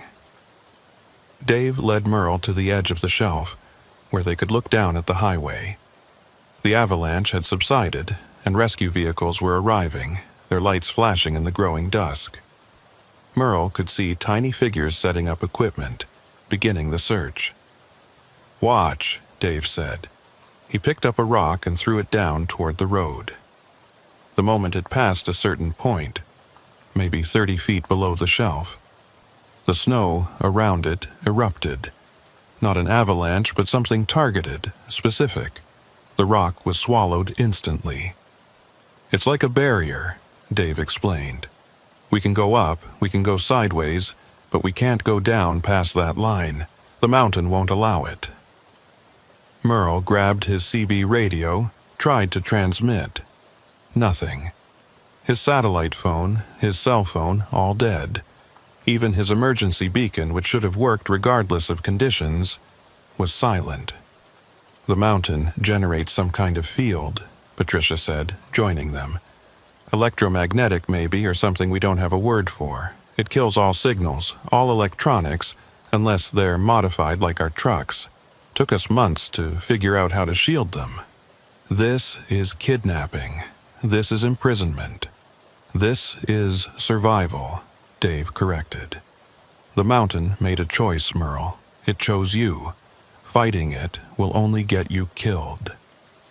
As if to emphasize his point, the mountain rumbled. Not another avalanche, but something deeper, like it was shifting in its sleep. Merle felt it through his boots, a vibration that seemed almost alive. I've been here 5 years, Dave said. In that time, I've seen 7 people try to escape. Really try, with ropes and climbing gear and determination. The mountain killed them all. Not quickly, not mercifully. It played with them first. Trapped them in ice caves, buried them just enough to suffocate slowly, dropped them into crevasses that appeared from nowhere. The mountain has rules, Merle. Follow them and you live. Break them and you die. Merle looked out at the rescue teams below. So close, yet unreachable. He could see Leland Voss's truck among the gathered vehicles. The man probably wondering what had happened to the trucker he'd tried to save. His radio, dead moments ago, suddenly crackled to life. But the voice that came through wasn't human. It was wind through ice caves, snow settling on graves, the sound a mountain might make if mountains could speak. You are mine now. You will serve as the others serve. You will save those who can be saved. This is your purpose. This is your path." The radio died again, but the message was clear. Merle Taggart, veteran, trucker, husband, debtor, was gone. In his place was another ghost of Thompson Pass, another guardian of the high places, another servant of the living mountain. But Merle wasn't ready to accept that. Not yet. The first week was the hardest. Merle spent every waking hour testing the boundaries of his prison, looking for weaknesses in whatever force held them on the mountain. He tried everything, climbing down at different angles, using various materials to shield himself, even attempting to dig a tunnel through the snow. Each time, the mountain responded with increasing violence. On his third escape attempt, using rope he'd fashioned from cargo straps, the mountain had created a whiteout so intense he couldn't see his own hands. He'd nearly frozen to death before Dave and the others pulled him back to safety. On his fifth attempt, the ground had literally opened beneath him, a crevasse appearing from nowhere. Only Patricia's quick reflexes with a rescue rope had saved him from falling into the blue-black depths. The community of the trapped existed in a series of connected caves about 200 feet above the road. Dave hadn't been exaggerating about the hot springs. Geothermal vents created pockets of warmth throughout the cave system, making survival possible. They'd even managed to tap into an underground stream for fresh water. It was primitive but functional, like a frontier settlement that happened to be prison. The other trapped truckers had established a routine. They took turns monitoring the road below, watching for accidents, for slides, for anyone who might need help.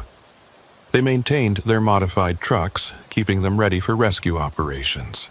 They shared meals cooked over volcanic vents, told stories of the lives they'd lost, and tried not to go insane from the isolation.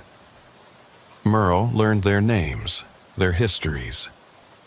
Besides Dave Henning and Patricia Colson, there was Marcus Webb, taken by the mountain in 2016. Janet Rodriguez, 2018. Bill Chen, just last year. 7 others, dating back to '98. An old-timer named Frank Morrison who'd been here so long he barely remembered his life before. "The mountain's been taking people longer than that," Frank told Merle one evening, as they sat by a thermal vent, the heat making the cave almost comfortable. The natives knew about it. They had stories. This pass was sacred to them, or cursed, depending on how you translate it. They never built permanent settlements here, never stayed longer than necessary. "Then why did we build a highway through it?" Merle asked. Frank shrugged. "Same reason we always do. It was the shortest route, the most economical.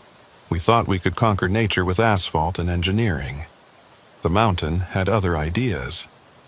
Merle's Freightliner had been thoroughly destroyed in the rescue, but the construction materials in his trailer were salvageable. The community used everything: metal for reinforcing cave entrances, insulation for warmth, tools for daily survival.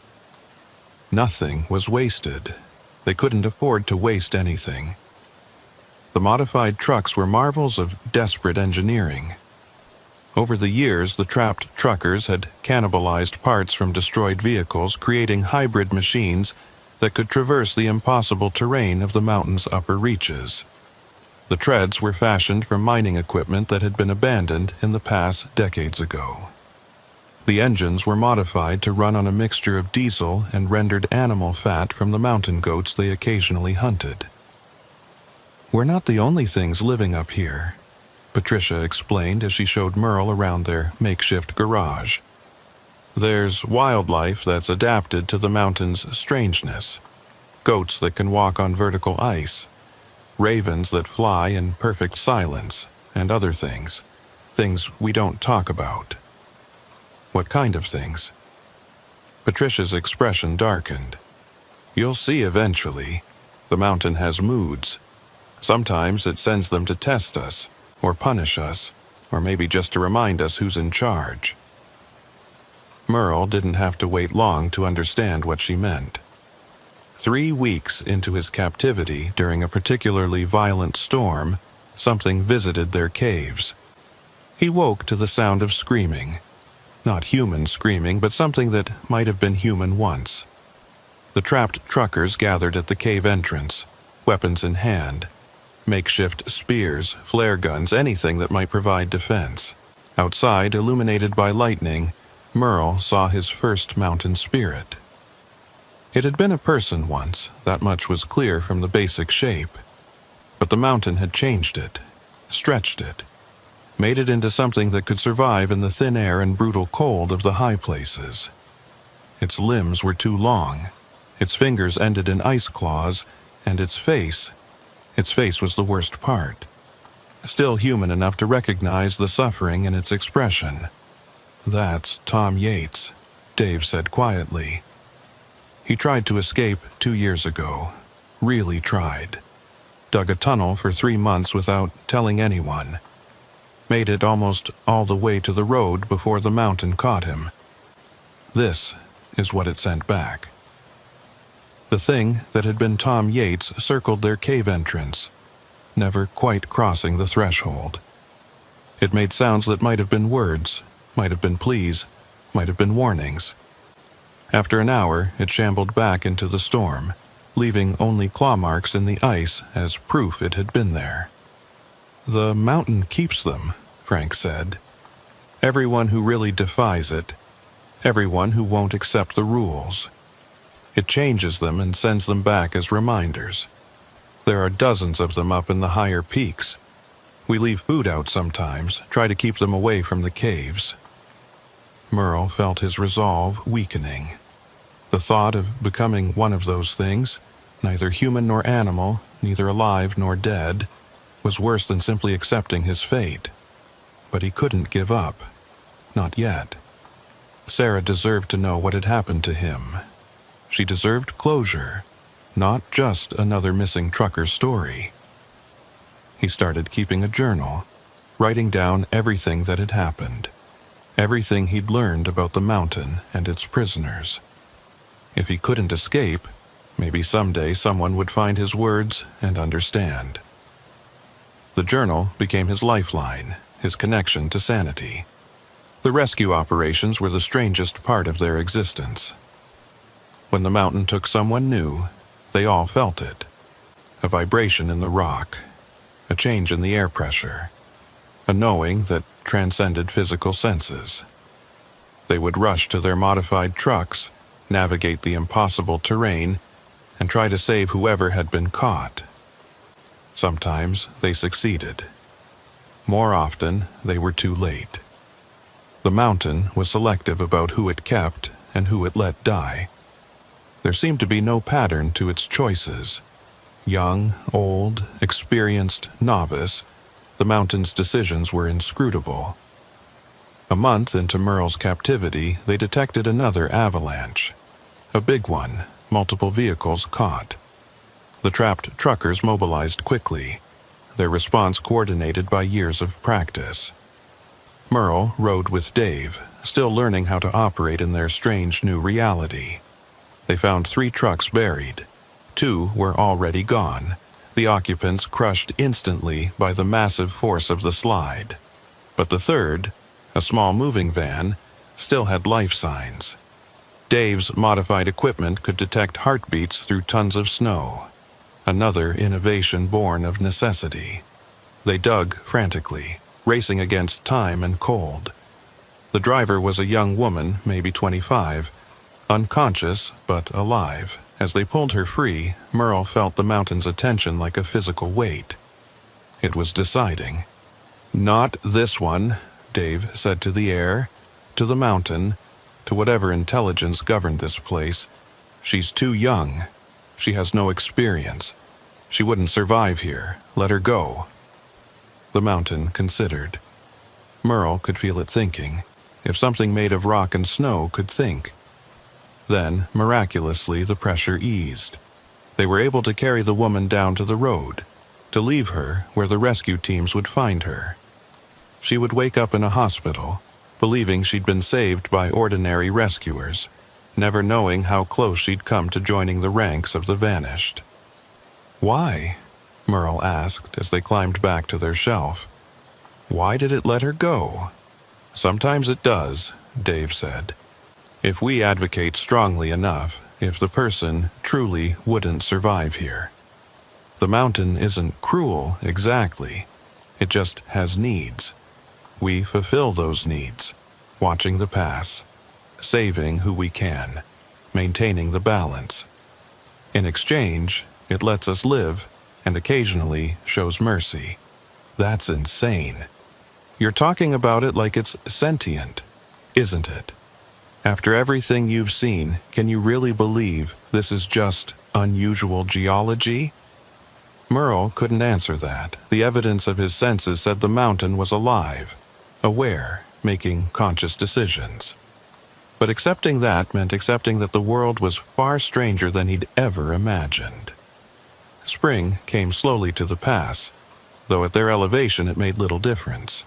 The snow never fully melted on the high peaks, and the temperature rarely rose above freezing even in direct sunlight. But the avalanche danger decreased, which meant fewer rescue operations and more time for Merle to brood on his situation. He'd been there 3 months when Leland Voss did something unexpected. The trucker had been haunting the pass since Merle's disappearance, making run after run through the dangerous territory.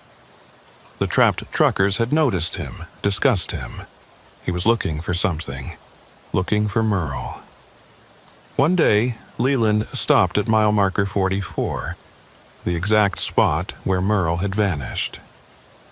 He got out of his truck with surveying equipment, geological instruments, tools that no trucker should have. He began taking measurements, samples, readings. "He knows something," Patricia said, watching through binoculars. "Or suspects." They watched for 3 days as Leland conducted his investigation. He mapped the avalanche patterns, tested the snow composition, even set up cameras at various angles. On the 3rd night, he did something that made them all freeze in shock. He looked directly at their hidden shelf and waved. "Merle Taggart," he shouted, his voice carrying in the thin mountain air. "I know you're up there. I've analyzed the avalanche pattern, the debris field. Your truck was moved after the slide.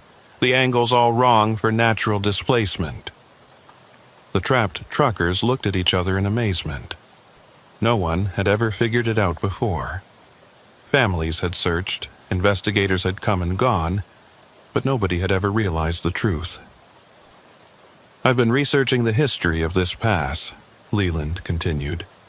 "The disappearances go back over a century, too many to be coincidence. And the native stories, they talk about the mountain that keeps men, the peak that builds its own tribe. You're up there, aren't you? All of you who've gone missing." Dave grabbed Merle's arm as he moved toward the edge. "Don't. The mountain won't let you respond.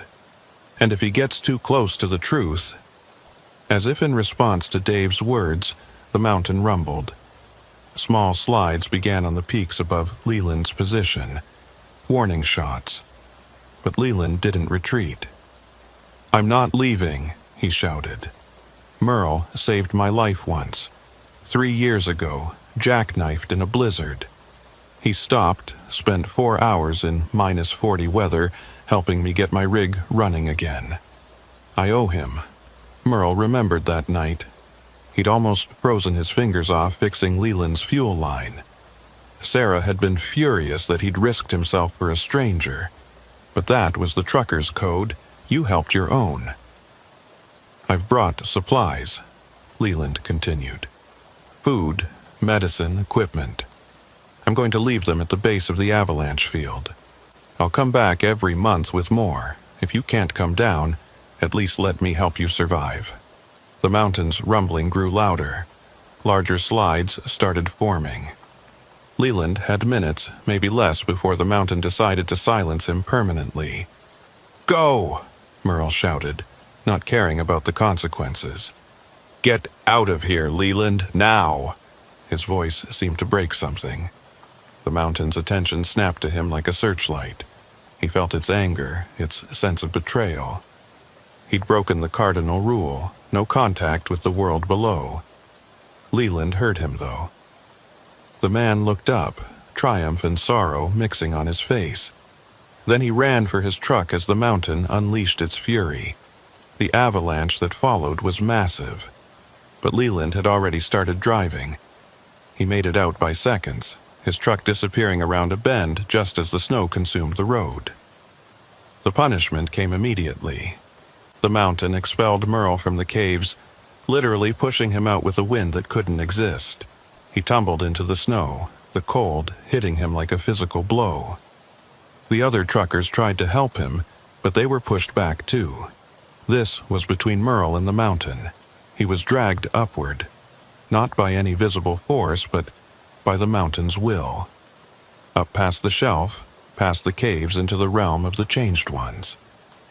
He could see them in the distance. The things that had once been human, watching with their two long limbs and frozen faces. The mountain showed him visions as he climbed. It had been sleeping for millennia until humans cut the road through its heart. The pain had woken it, and in its pain, it had lashed out. The avalanches weren't random. They were the mountain's immune system, trying to expel the infection of asphalt and steel. But then it had discovered something interesting. Some of the humans it caught had knowledge, skills. They could be useful. So it kept them, learned from them, used them to save others of their kind. It was a symbiotic relationship, or at least that's how the mountain saw it. Merle saw the mountain's memory of every trucker it had taken, every decision to keep or release. He saw Tom Yates's rebellion and transformation, saw others who had accepted their fate and lived peacefully for decades before dying of natural causes and being absorbed into the mountain's substance. He saw possible futures, one where he accepted his role and lived out his years in relative comfort, another where he fought and became another changed one, haunting the high peaks forever. "I understand," Merle gasped through frozen lips. "But I can't accept it. I have a wife, a life I'm not yours to keep." The mountain considered this. Then it showed him something else. Sarah, his wife, moving on. A year from now, she would remarry. 3 years from now, she would have a child. She would be happy, happier than she'd been with him in his dangerous job and constant absences. His death, painful as it was, would free her to find a better life. "That's not your choice to make," Merle said, though the vision shook him. The mountain's response was to drag him higher, into the realm of perpetual ice where nothing human could survive.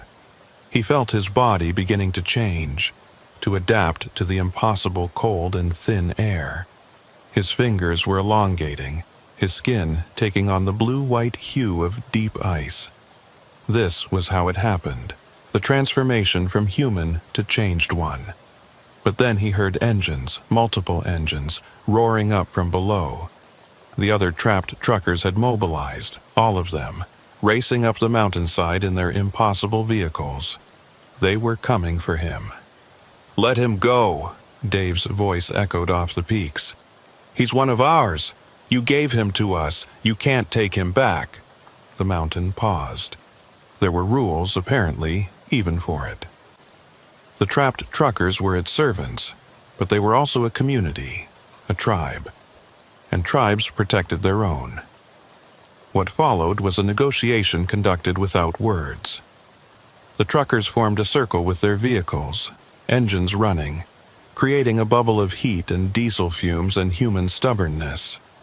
The mountain pressed in from all sides, but couldn't or wouldn't simply crush them. Finally, a compromise was reached. Merle would be returned to the caves, but he would be marked. If he ever tried to leave again, tried to communicate with the world below, the transformation would resume instantly. He would become a changed one without the gradual adaptation, which meant he would be conscious for every moment of the horror. They brought him back down. his partially transformed body slowly reverting to mostly human. The elongated fingers shortened, though they remained longer than normal. The ice blue tinge to his skin faded, but left strange patterns, like frostbite scars in fractal designs. His eyes retained a reflective quality that caught the light like a nocturnal animal's. "You're an idiot," Patricia said as they wrapped him in thermal blankets back in the caves. "But a brave idiot." "Leland needed to know," Merle croaked through a throat raw from screaming he didn't remember. "Someone down there needed to know we're alive. And now he does. And he'll either be driven mad by the knowledge or he'll find a way to help. Either way, you've changed things." She was right. Leland's monthly supply drops became a lifeline, not just for the physical goods, but for the psychological connection to the world below. He left newspapers, letters from families, updates on the outside world. The mountain tolerated it, perhaps understanding that even it couldn't completely sever human connections. But there was a price. The mountain's mood grew darker, its tests more frequent. The changed ones came closer to the caves, their transformed faces pressing against windows made of salvaged truck glass. The rescue operations became more dangerous, with the mountain sometimes actively fighting their efforts to save people. 6 months had passed since Merle's attempted escape and partial transformation. The frostbite patterns on his skin had become permanent, spreading like a map of frozen rivers across his arms and chest. In darkness, they glowed faintly with a blue light that reminded him of deep glacier ice. His extended fingers had proven useful for climbing, but they ached constantly in a way that normal painkillers couldn't touch. Leland's supply drops had evolved into something more sophisticated. He'd started leaving electronic equipment, tablets loaded with messages from families, solar chargers that somehow worked despite the mountain's electromagnetic interference. Even a ham radio that could occasionally punch through the mountain's shield during specific atmospheric conditions. The mountain tolerated these intrusions with what seemed like resigned annoyance, like a parent allowing a child a forbidden toy. It was during one of these radio windows that Merle heard Sarah's voice for the first time since his disappearance. Leland had arranged it, convinced her that he was conducting some kind of experimental long-range communication research. She didn't know she was talking to her supposedly dead husband. "This is Sarah Taggart." Her voice crackled through the static. "I'm told this message might reach truckers in remote areas. I wanted to say, if anyone knew my husband Merle, if anyone was with him near the end, I just want you to know he was loved. He was so loved." Merle held the radio handset with his elongated fingers, unable to speak. Dave sat beside him, ready to cut the connection if Merle tried to reveal himself. The mountain's attention was focused on them like a weight, ready to enforce its rules. "I'm moving to Portland," Sarah continued. "My sister lives there. I can't stay in Alaska anymore. Everything reminds me of him. The insurance money came through, so at least I can start over. I just wish I could have said goodbye." The transmission ended. Merle sat in the cave's dim light, the radio silent in his hands. Around him, the other trapped truckers maintained a respectful silence. They'd all been through this, the moment when the last connection to their old life finally severed. "She's moving on," Patricia said gently. "That's good. That's what you'd want for her." "Is it?" Merle asked. "Or is that just what we tell ourselves to make this bearable?" Nobody answered. There was no good answer. The summer brought unexpected challenges. The warmer temperatures, such as they were at this altitude, destabilized the ice caves they relied on for storage. Food spoiled faster. The modified trucks required more maintenance as the freeze-thaw cycle wreaked havoc on their improvised components. And the changed ones grew bolder. Merle encountered his first changed one up close during a repair mission to one of their water collection systems. He was alone, working on a pipe that had cracked when he felt eyes on him.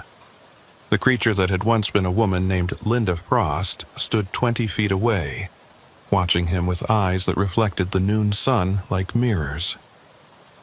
Linda had been a trucker from Washington State, taken by the mountain in 2015. She'd fought for 3 weeks before attempting a desperate escape that had resulted in her transformation. Now she stood 7 feet tall, her limbs stretched and reformed for climbing. Her fingers had become ice picks. Her skin had the translucent quality of fresh ice, with her bones visible as dark shadows beneath.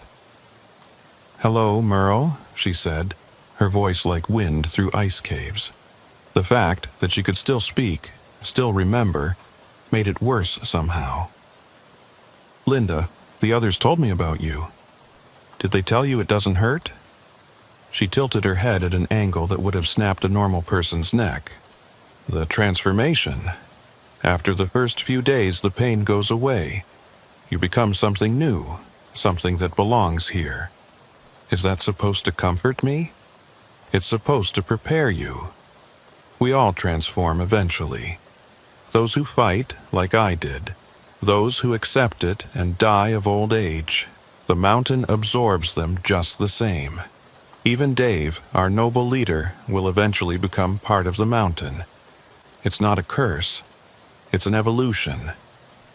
She moved closer, her ice-pick fingers clicking against the rocks. "I can feel the change starting in you. Those marks, those beautiful frost patterns. You're already becoming something more than human. Why fight it? Because I choose to remain who I am." Linda laughed, a sound like icicles breaking. Choice. Such a human concept. The mountain doesn't care about your choices. It cares about survival, adaptation, purpose. You serve a purpose now, whether you accept it or not. She left without another word, scaling the vertical cliff face with an ease that made Merle's modified climbing abilities look clumsy. But her words stayed with him. The frost patterns on his skin were spreading, slowly but noticeably. His eyes were becoming more reflective.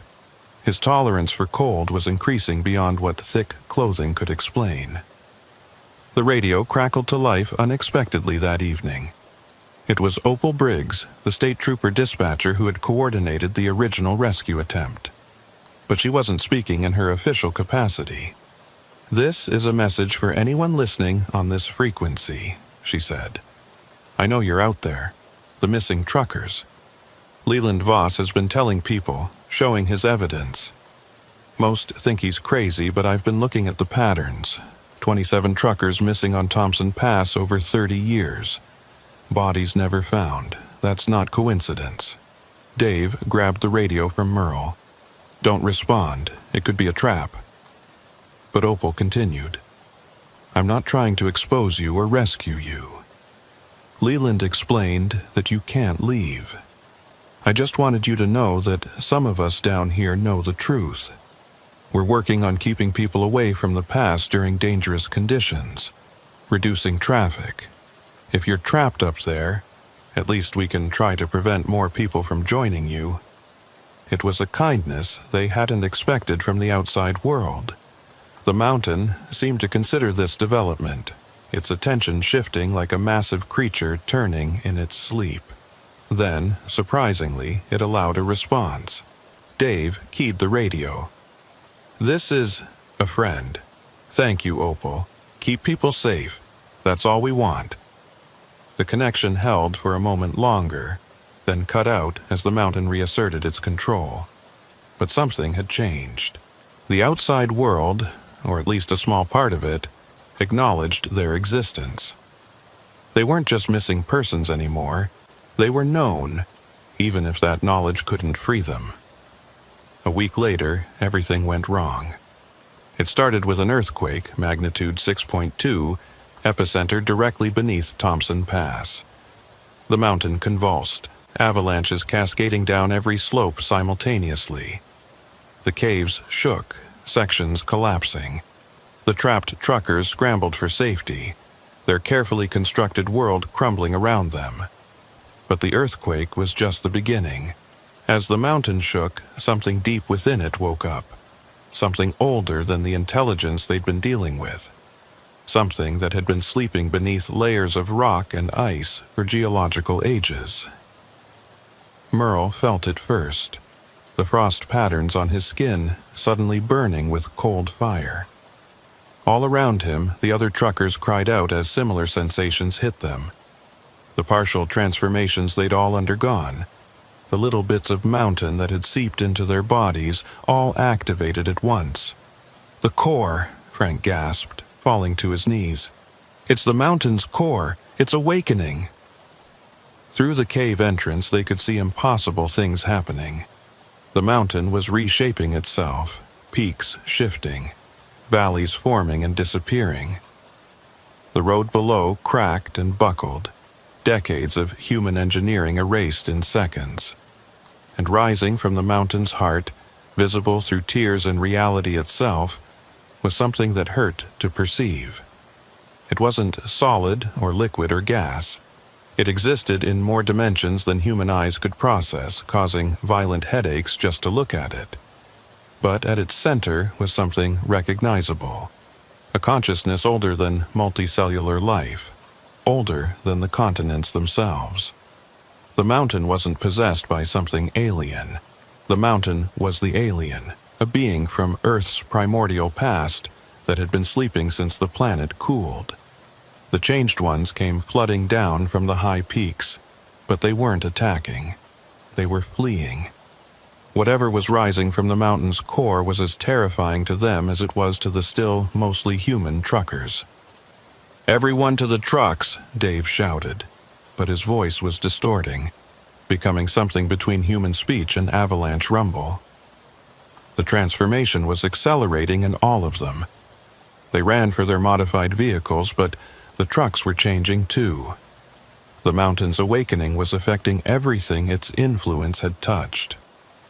Engines merged with rock formations.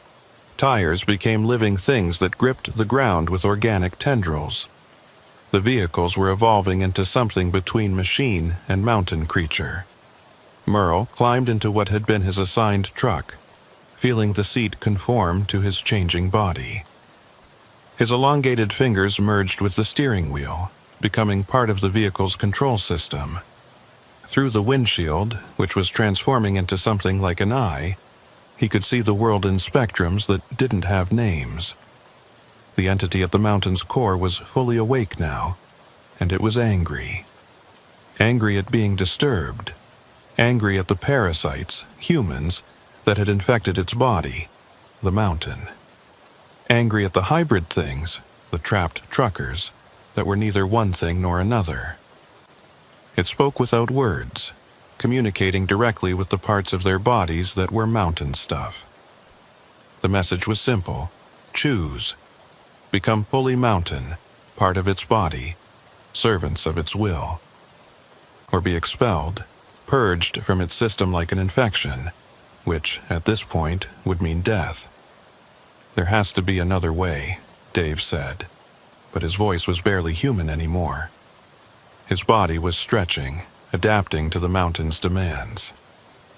That's when Leland Voss did something insane.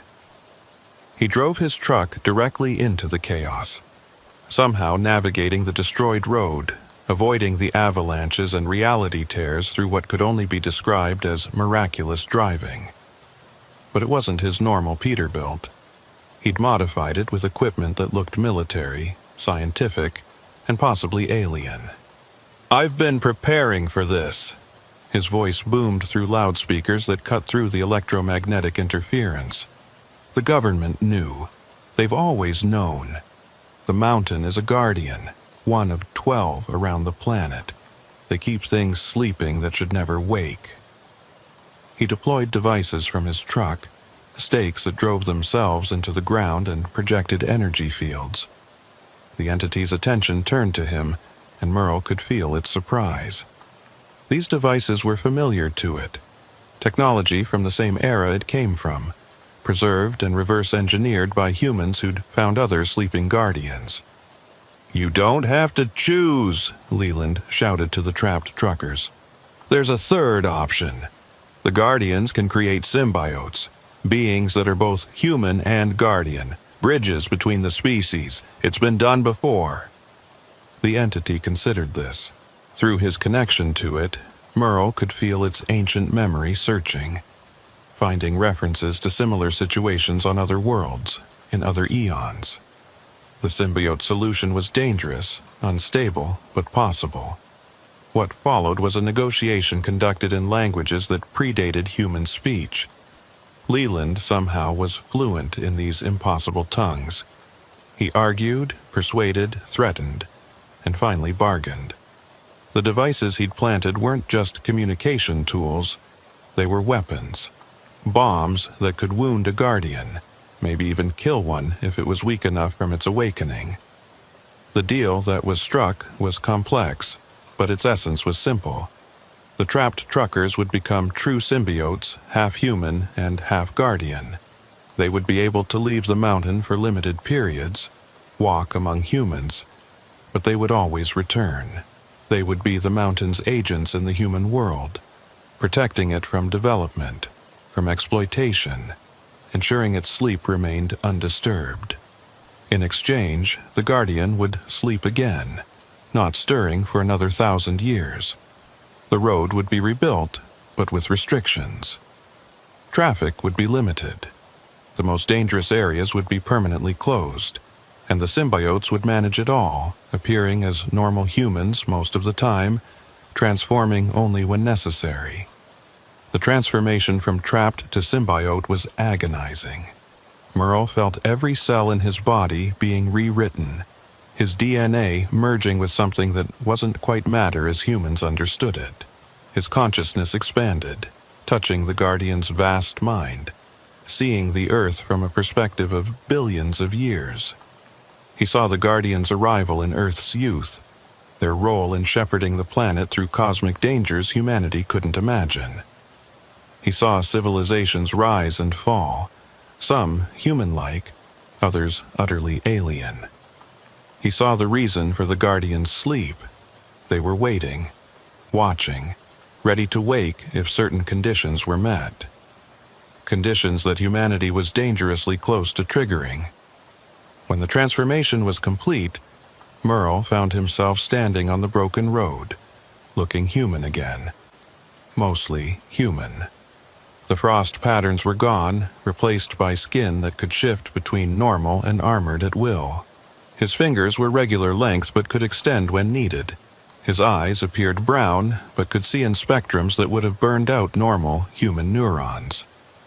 The other truckers stood around him, all similarly transformed. Dave looked decades younger, the symbiosis having repaired years of wear and tear. Patricia's gray hair had turned black with streaks of silver that seemed to move like liquid mercury. Even Frank, ancient Frank, stood straighter, his body renewed by Guardian biology. "We're free," Dave said, wonderingly. "We can leave?" "For a time," Leland corrected. He looked exhausted, aged by his negotiation with the entity. "You need to return to the mountain for 1 week out of every 4. It's part of the symbiosis, and you'll need to manage the pass, keep it safe, prevent anyone from disturbing the Guardian's sleep." "What about our families?" Janet Rodriguez asked. "Can we go home?" "That's up to you. But remember, you're not entirely human anymore. You'll age slower, maybe not at all. You'll have abilities that will be hard to explain. And if the Guardian ever needs you, really needs you, you'll have no choice but to answer its call." Merle thought of Sarah, already moving to Portland, already starting her new life. Could he walk back into that life as something inhuman, should he?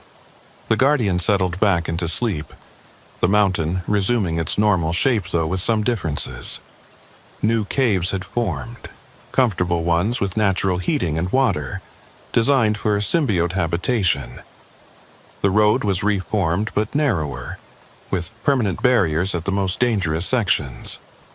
And deep beneath the surface, the ancient entity dreamed its billion-year dreams, content that its new servants would protect its slumber.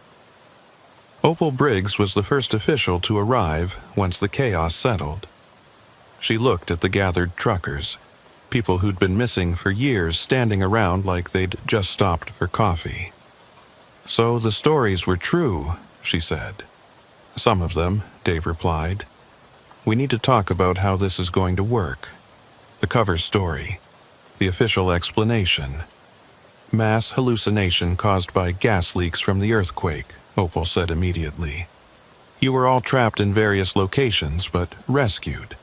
Memory loss from hypothermia explains the time gaps. The destroyed records from the earthquake eliminate any inconsistencies." She'd thought this through, Merle realized. She'd been preparing for something like this. "And the pass?" Patricia asked. "Restricted access, environmental protection zone.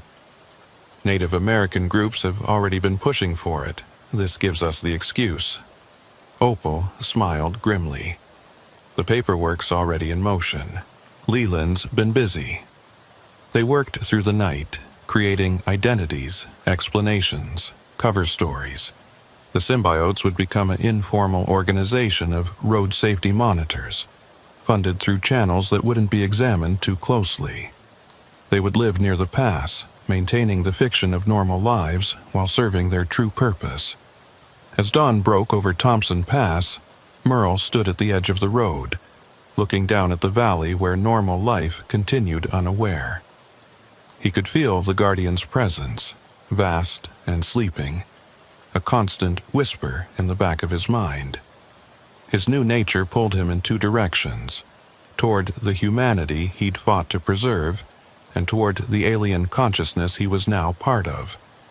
His phone, somehow still functional despite everything, showed 17 missed calls from Sarah's sister. The outside world was waiting for explanations. He could go to Portland, try to reclaim some version of his old life. Or he could accept that Merle Taggart the human had died in an avalanche, and something new had been born from that death. "You don't have to decide today," Dave said, joining him. "We have time. More time than we know what to do with, probably. Does it get easier, being split between two worlds?" Dave considered this.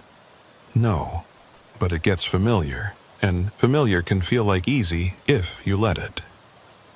They stood in silence, watching the sun rise over the transformed pass. The road was already being traveled. Truckers who had no idea what had happened here during the night. Some honked their horns in greeting, recognizing fellow drivers even if they didn't know their true nature. One truck slowed as it passed. The driver, a young woman, rolled down her window. "You boys need help? Saw the earthquake damage. A lot of folks got stranded." "We're good," Merle replied. "Just making sure everyone gets through safely." She smiled. "That's what I love about you old-timers, always looking out for the rest of us." She drove on, unaware she'd been talking to something only partially human. "That's what we do now," Patricia said, joining them. "We look out for them, keep them safe from things they can't understand. And if another Guardian wakes up?" Merle asked. "Leland said there were 12. "Then we deal with it," Dave said. "We're bridges between worlds now. Maybe that's what we were always meant to be." The mountain rumbled gently. Not a threat, but an acknowledgement. The Guardian approved, or at least accepted. The symbiosis was working. But Merle could feel something else through his connection to the ancient entity. The Guardian wasn't just sleeping. It was waiting for something specific, something coming. The conditions it watched for were approaching. Maybe not in human lifetimes, but soon in Guardian terms. When that time came, the symbiotes would be needed for more than managing a mountain pass. They would be humanity's translators, negotiators, the bridge between species when the Guardians woke to face whatever cosmic threat they'd been placed on Earth to prevent. "Leland knows more than he's telling us," Merle said. "Of course he does," Dave replied. "But we have time to learn. All the time in the world." A convoy of trucks approached from the north, heading for Valdez with emergency supplies for the earthquake damage. The symbiotes watched them pass, counting vehicles, assessing drivers, ensuring safe passage through their domain. It was what they did now, what they would do for decades, maybe centuries to come. Merle felt his phone buzz. Another call from Sarah's sister. He could answer it, start the process of reclaiming some version of his human life. Or he could let Merle Taggart remain dead, a victim of the mountain's hunger, and embrace fully what he'd become. The Guardian stirred in its sleep, sharing a fragment of memory. Other worlds, other symbiotes, other bridges between the cosmic and the mundane. They had all faced this choice. Most chose to maintain connections to both worlds, living in the tension between human and other. It was harder but richer, more complex but more rewarding. He answered the phone. "Hello, this is Merle Taggart. Yes, I'm alive. There was an earthquake, an avalanche. I've been recovering. Is Sarah there? I need to talk to my wife." The conversation that followed was difficult, full of tears and questions and half-truths. But it was a beginning. Sarah was shocked, overjoyed, confused. She wanted to see him immediately. He promised to come to Portland soon, after he finished helping with the rescue efforts. It wasn't a lie exactly. He would be helping with rescues for the rest of his extended life. Just not the kind Sarah imagined. As he talked, he felt the other symbiotes listening, drawing strength from his choice to maintain human connections. They began making their own calls, reaching out to whatever remained of their old lives. Some conversations went well, others ended in rejection, in disbelief, in pain, but they were trying. The sun climbed higher, melting the surface snow that would refreeze tonight in an endless cycle. The Thompson Pass stretched out before them, dangerous and beautiful, a gateway between worlds that they would guard for generations. Leland Voss drove up in his modified truck, now scarred from his encounter with the Guardian. He looked older but satisfied, like someone who'd completed a life's work. "There's going to be a meeting," he said without preamble. "All the symbiote groups from all 12 Guardian sites. The governments involved want coordination, protocols, contingency plans. You'll need to send representatives." "When?" Dave asked. 6 months. Location classified until closer to the date. But you should know, you're not alone. There are hundreds like you around the world, maybe thousands. Bridges between humanity and the Guardians. He handed Dave a satellite phone, military-grade and hardened against electromagnetic interference. "Direct line to the coordination center. Use it sparingly. The Guardians notice too much technology." With that, he drove away, leaving the symbiotes to process this new information. They weren't unique. Their situation wasn't isolated. Around the world, in mountains and deserts and ocean depths, other humans had been transformed into bridges, preparing for something even they didn't fully understand. 3 weeks after the transformation, Merle stood in the parking lot of a Portland shopping center, watching Sarah's car pull into a space 50 feet away. His enhanced senses could hear her heartbeat accelerating as she saw him. He could smell her perfume, the same lavender scent she'd worn since their wedding day. He could see the stress fractures in her emotional field, visible to symbiote eyes as hairline cracks of golden light around her body. She got out of the car slowly, as if approaching a ghost, which, in a way, she was. The Merle Taggart she'd married had died in an avalanche. What stood before her now was something else, wearing his face. "Merle?" Her voice broke on his name. He wanted to run to her, to sweep her into his arms like he would have before. but he could feel the Guardian's presence even here, hundreds of miles from Thompson Pass.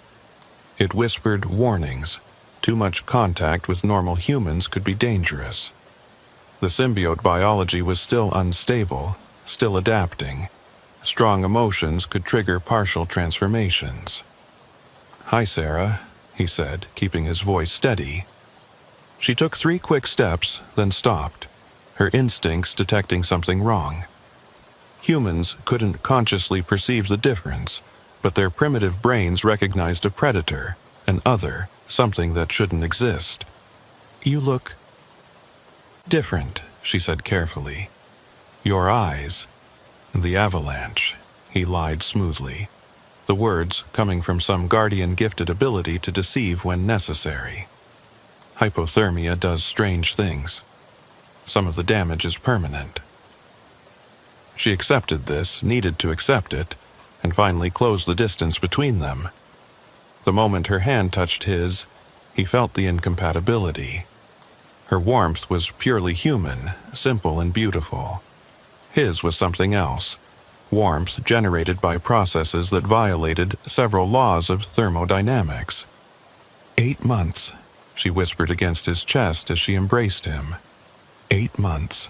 I thought you were dead. I had a funeral for you. I scattered ashes in Prince William Sound because you always loved it there. I know. I'm sorry. Don't apologize. Just exist. Be real. Be here. They sat in her car and talked for 3 hours. He told her the cover story. Trapped in a remote location, rescued by emergency teams, months of recovery in a classified military facility due to the unusual nature of his injuries. She told him about her grief, her anger, her slow acceptance, and then the whiplash of learning he was alive. I started seeing someone, she admitted, unable to meet his eyes. Nothing serious yet, but... I thought you were dead, Merle. He felt something shift inside him. Not jealousy exactly, but a Guardian calculation of social dynamics and genetic compatibility. The symbiote part of him analyzed her potential mate with cold efficiency while the human part just hurt. I understand, he said, and meant it.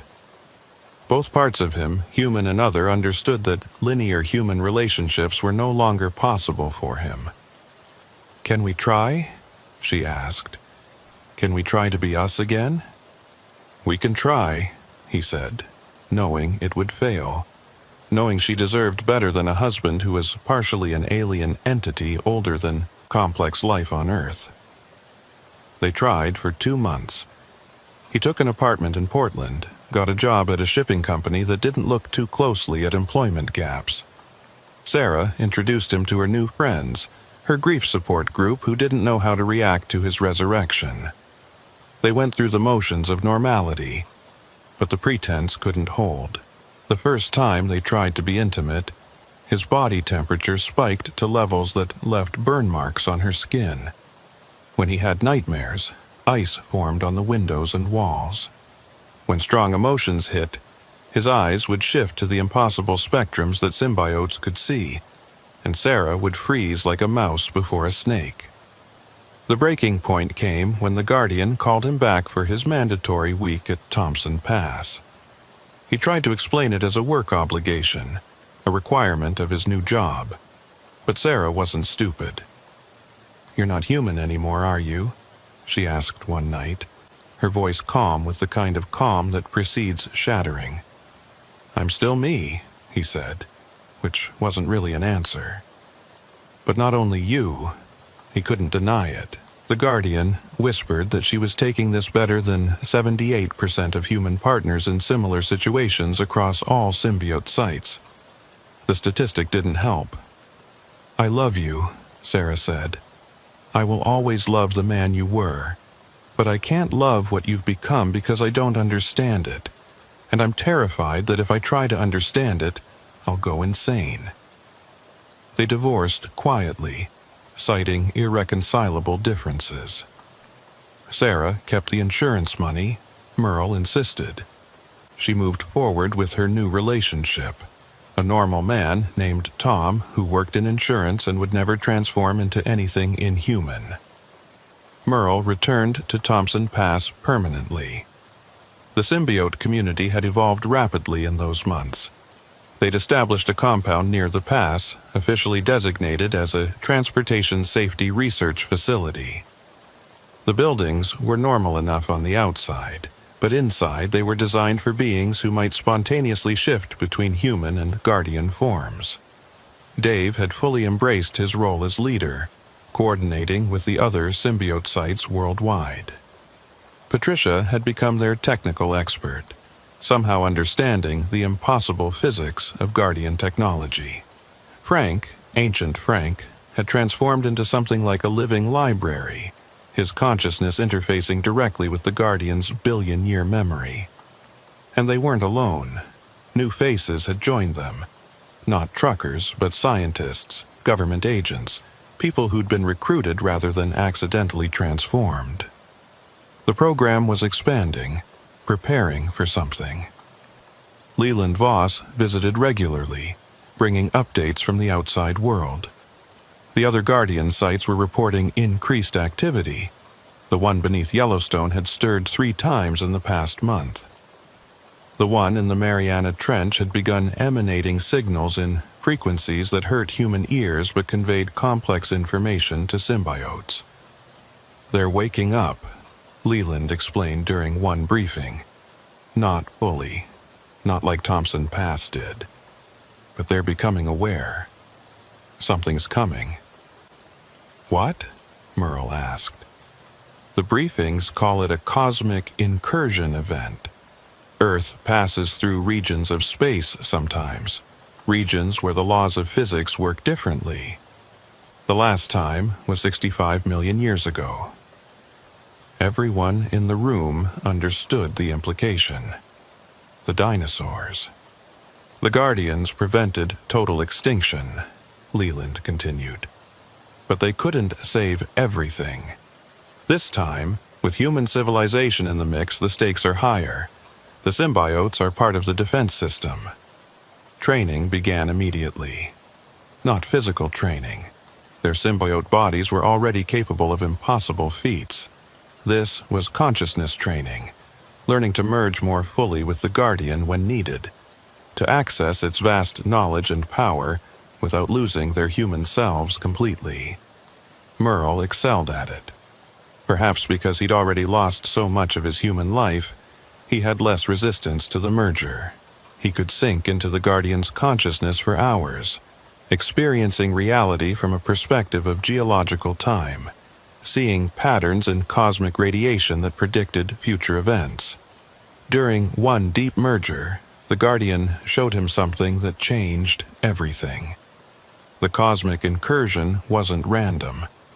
Something was coming to Earth deliberately, drawn by signals humanity had been inadvertently broadcasting into space. Radio waves, television signals, nuclear tests, all had created a beacon that attracted entities from regions where different physics allowed for different forms of life. These entities weren't malevolent exactly. They simply existed in ways that were incompatible with Earth's reality. Their presence would cause matter to break down, energy to flow in impossible directions, life, as humans understood it, to cease. The Guardians had been placed on Earth specifically to prevent such incursions, to maintain the local physics that allowed for carbon-based life. But the Guardians were tired. Billions of years of vigilance had worn them down. They needed agents, beings who could operate in both the physical and consciousness realms, who could fight incursions on multiple levels of reality. Hence, the symbiotes. The first test came 6 months later. Merle was on patrol, driving one of the modified trucks along the high paths above the official road, when reality tore.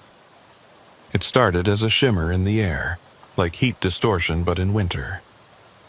Then the shimmer expanded, and through it came something that shouldn't exist. It had no fixed form. One moment it looked like a crystalline spider the size of a house, the next like a flowing liquid that defied gravity. It existed in 7 dimensions simultaneously, which made looking at it cause severe headaches and nosebleeds in normal humans. But Merle's symbiote eyes could process it, categorize it, understand it as a scout for the larger incursion. He responded without thinking, his body shifting to full symbiote form. His skin became something between flesh and mineral, capable of withstanding temperatures and pressures that would vaporize normal matter. His consciousness expanded, touching the Guardian's vast mind, drawing on its knowledge of how to fight such entities. The battle was brief but intense. The entity tried to establish a foothold in Earth's reality, to create a bubble where its physics would override local laws. Merle countered by channeling the Guardian's will through his body, reinforcing local reality, making Earth's physics absolute in this location. The entity retreated, sliding back through the tear it had created. But as it departed, it communicated something, not in words, but in concepts that bypassed language. More were coming, many more. The incursion would happen whether Earth was ready or not. Merle reported the encounter immediately.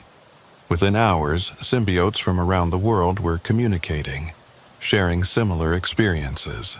The scouts were probing Earth's defenses, testing the Guardians, learning.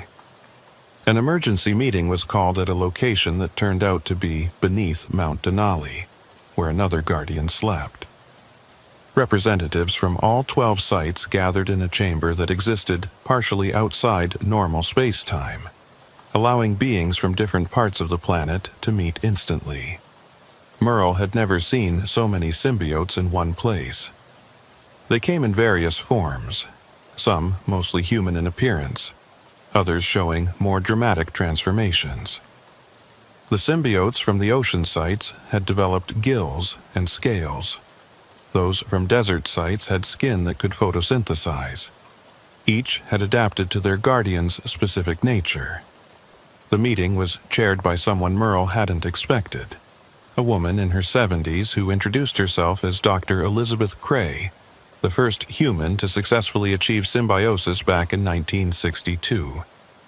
"The incursion will occur in 18 months, she announced without preamble. "Our intelligence indicates it will be the largest Earth has faced in its history. We're looking at potentially thousands of entities attempting to establish beachheads in our reality." A symbiote from the Sahara site raised a hand.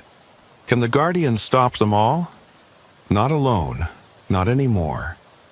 The Guardians are powerful, but finite. They've been spending their energy maintaining Earth's reality bubble for billions of years. They're depleted. That's why they created us." She gestured to a map that showed not Earth's geography but its metaphysical structure, the weak points where reality was thin, where incursions were most likely. Thompson Pass is one of 12 primary nodes, she explained. If any node falls, the entire defense network collapses. Each site must be held at all costs. Merle studied the map, noting that most nodes were in remote locations, but a few were dangerously close to population centers. If the incursions happened there, millions would witness things that could shatter human sanity. "What about evacuation?" Patricia asked. She'd accompanied Merle to the meeting. "Cover stories are being prepared. Natural disasters, industrial accidents, whatever it takes to clear civilians from the danger zones. But some exposure is inevitable. Humanity is about to learn it's not alone in the universe, and not in a friendly first contact way." The meeting continued for hours, covering battle strategies, communication protocols, worst-case scenarios. Merle found himself appointed as Thompson Pass's primary warrior, the symbiote most capable of full merger with the Guardian during combat. It was an honor he didn't want but couldn't refuse. When they returned to Thompson Pass, the preparation began in earnest. The compound was fortified with materials that existed partially in other dimensions, creating barriers against incursion entities. Weapons were developed that could harm things without fixed physical form. and the symbiotes trained constantly, pushing the limits of their transformation abilities. During this time, Merle received a final call from Sarah. She was pregnant with Tom's child, wanted him to know before he heard it elsewhere. She wished him well in whatever strange life he'd chosen. He congratulated her, meant it, and knew they would never speak again. The human part of him grieved. The guardian part noted the genetic diversity of her offspring and approved. The symbiote whole of him filed the emotion away and continued preparing for war. Other truckers still used Thompson Pass, unaware of the hive of activity above the road. Occasionally one would break down or get caught in weather, and the symbiotes would rescue them, maintaining their cover as safety monitors. These moments of normal human interaction became precious, reminders of what they were fighting to protect. One trucker in particular caught Merle's attention. A young woman named Casey who ran the route weekly, always alone, always pushing through dangerous conditions that would have sent veterans looking for alternate routes. She had the kind of fearless determination that the mountain noticed. "She's a potential," Dave observed, watching Casey's truck disappear into a blizzard that had everyone else pulled over. "The Guardians interested?" "More than interested, it's been testing her. Small avalanches that she somehow avoids. Ice that breaks everywhere except where she drives. The mountain likes her." Merle felt a protective instinct surge. "We can't let it take her. Not now. Not with what's coming. We might not have a choice. If the incursion is as bad as they predict, we'll need every symbiote we can get. And willing volunteers are stronger than forced transformations." They watched Casey's truck navigate impossible conditions over the following weeks. The Guardian was definitely grooming her, creating situations that revealed her exceptional abilities.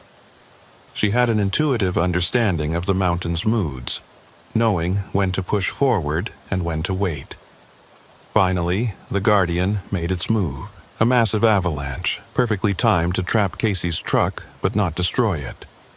The symbiotes mobilized for the rescue, but Merle arrived first. He found Casey standing beside her trapped truck, looking up at the mountain with an expression of understanding rather than fear. "You're one of them," she said when she saw him. "The missing truckers. You never left, did you? How do you know about that?" "My grandfather was Inuit. He told me stories about the mountain that takes people, makes them into something else. He said it wasn't evil, just different, ancient, necessary." Merle felt the Guardian's attention focusing on them. This was a crucial moment. Casey could be rescued and returned to her normal life, or she could be offered a choice that would change her forever. "Something's coming," Casey continued. "I can feel it in the ice, in the wind. The mountain's afraid, it needs help." "Yes. And you're that help, you and the others." "Yes." She looked at her trapped truck, then back at Merle. "I have a choice, don't I? Go back to my life or become like you. You always have a choice. But once you choose, there's no going back." Casey was quiet for a long moment. Around them, the mountain held its breath. The other symbiotes had arrived but kept their distance, recognizing the delicate nature of this moment. "My grandfather also said that sometimes the spirits choose people for important work," Casey said. "That refusing the call brings worse consequences than accepting it. Your grandfather was wise. If I say yes, what happens?" Merle showed her. He let his human disguise drop, revealing the symbiote beneath. His skin rippled with patterns that looked like living aurora borealis. His eyes became windows into the cosmic void. His presence expanded beyond the merely physical, touching dimensions that normal humans couldn't perceive. Casey didn't run. She didn't scream. She studied him with the same fearless curiosity that had brought her through so many dangerous passages. "Will I still be me?" she asked. You'll be more than you, and less, different. But the core of who you are, that remains. And I'll help protect people, stop whatever's coming? That's the hope. Casey nodded. Then yes. The transformation happened immediately. The Guardian had been waiting, preparing her body through weeks of subtle exposure. The change was smoother than Merle's had been, less violent. Casey gasped as her consciousness expanded, touching the Guardian's ancient mind. Her body shifted, adapted, became something that could survive in conditions that would kill normal humans. When it was over, she stood transformed. Her skin had a crystalline quality, like living ice that could bend without breaking. Her eyes held depths that reflected the mountain's billion-year memory.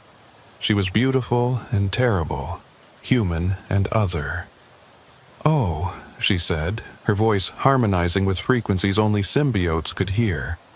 "Oh, I understand now. I understand everything." They brought her back to the compound, integrated her into their community. She adapted quickly, her natural affinity for the mountain making the transition easier than it had been for the accidentally transformed. Within weeks, she was participating in patrols, rescues, and preparation for the incursion. The final months passed quickly.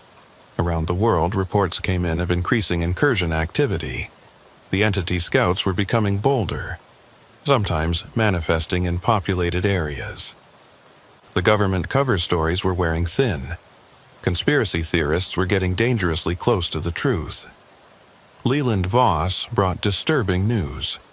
3 of the Guardian sites have gone dark. Mount Fuji, the Sahara node, and the one in Antarctica. We've lost contact with their symbiotes. Are they dead? Patricia asked. Unknown. The sites are still there, but they're changed. Surrounded by fields that distort reality. Nothing can get close enough to investigate. The Thompson Pass symbiotes increased their vigilance. If 3 sites had fallen, the pressure on the remaining 9 would be immense. The Guardian stirred more frequently, sharing visions of the coming storm. Then, on a clear February morning with the temperature at -35, exactly 1 year after Merle's transformation, it began. The sky cracked. Not clouds, not atmosphere, but the actual space above them developed a fissure that leaked impossible colors. Through the crack, entities began pouring into Earth's reality. They came in hundreds, each one a violation of physics, a wound in the fabric of space-time. The Guardian woke fully, its consciousness exploding through every symbiote simultaneously. Merle felt his individuality dissolve into something larger, a collective defense system with multiple bodies but one purpose. The mountain itself began to change, revealing that what humans had thought was a natural formation was actually a guardian in a chrysalis of rock and ice. The battle was beyond human comprehension. It took place in multiple dimensions simultaneously. In the physical realm, the symbiotes fought entities that shifted between states of matter, that existed in several locations at once, that rewrote the laws of physics by their mere presence. Casey proved exceptional, her natural connection to the Guardian allowing her to channel its power more efficiently than symbiotes with years of experience.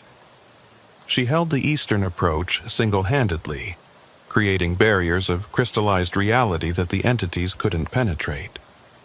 Patricia and Dave worked together, their complementary skills allowing them to trap entities in loops of distorted space-time, containing them until they could be destroyed. Frank interfaced directly with the Guardian's consciousness, coordinating the defense across multiple dimensional fronts. And Merle fought at the center, where the largest entities attempted to establish their beachhead. He had ceased to be singular, becoming instead a conduit for the Guardian's full power. His body shifted constantly, one moment human-sized, the next towering hundreds of feet tall. He wielded forces that humans had no names for, weapons that existed in theoretical physics equations but had never been observed in nature.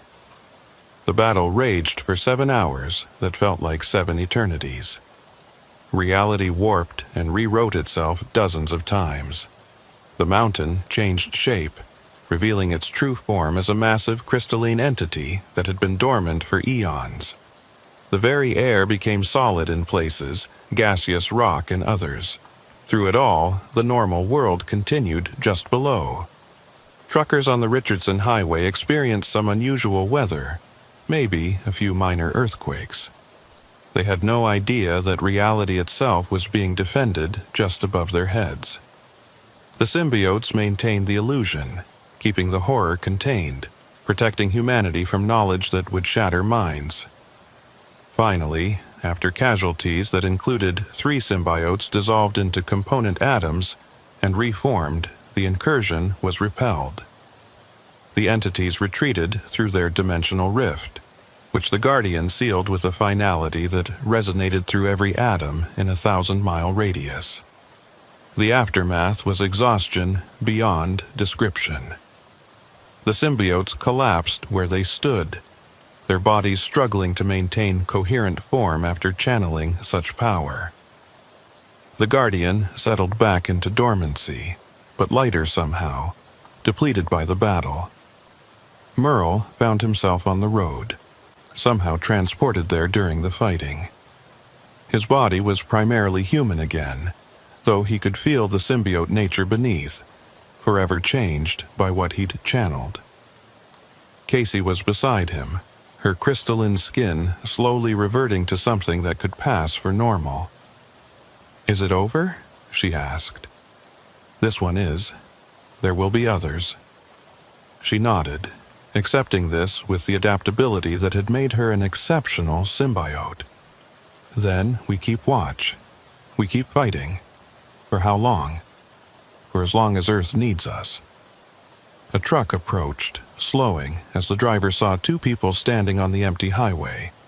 The window rolled down, revealing Leland Voss. 6 sites held completely, he reported. 2 partially fell but were retaken. 3 remain compromised. The incursion was stopped, but barely. Casualties?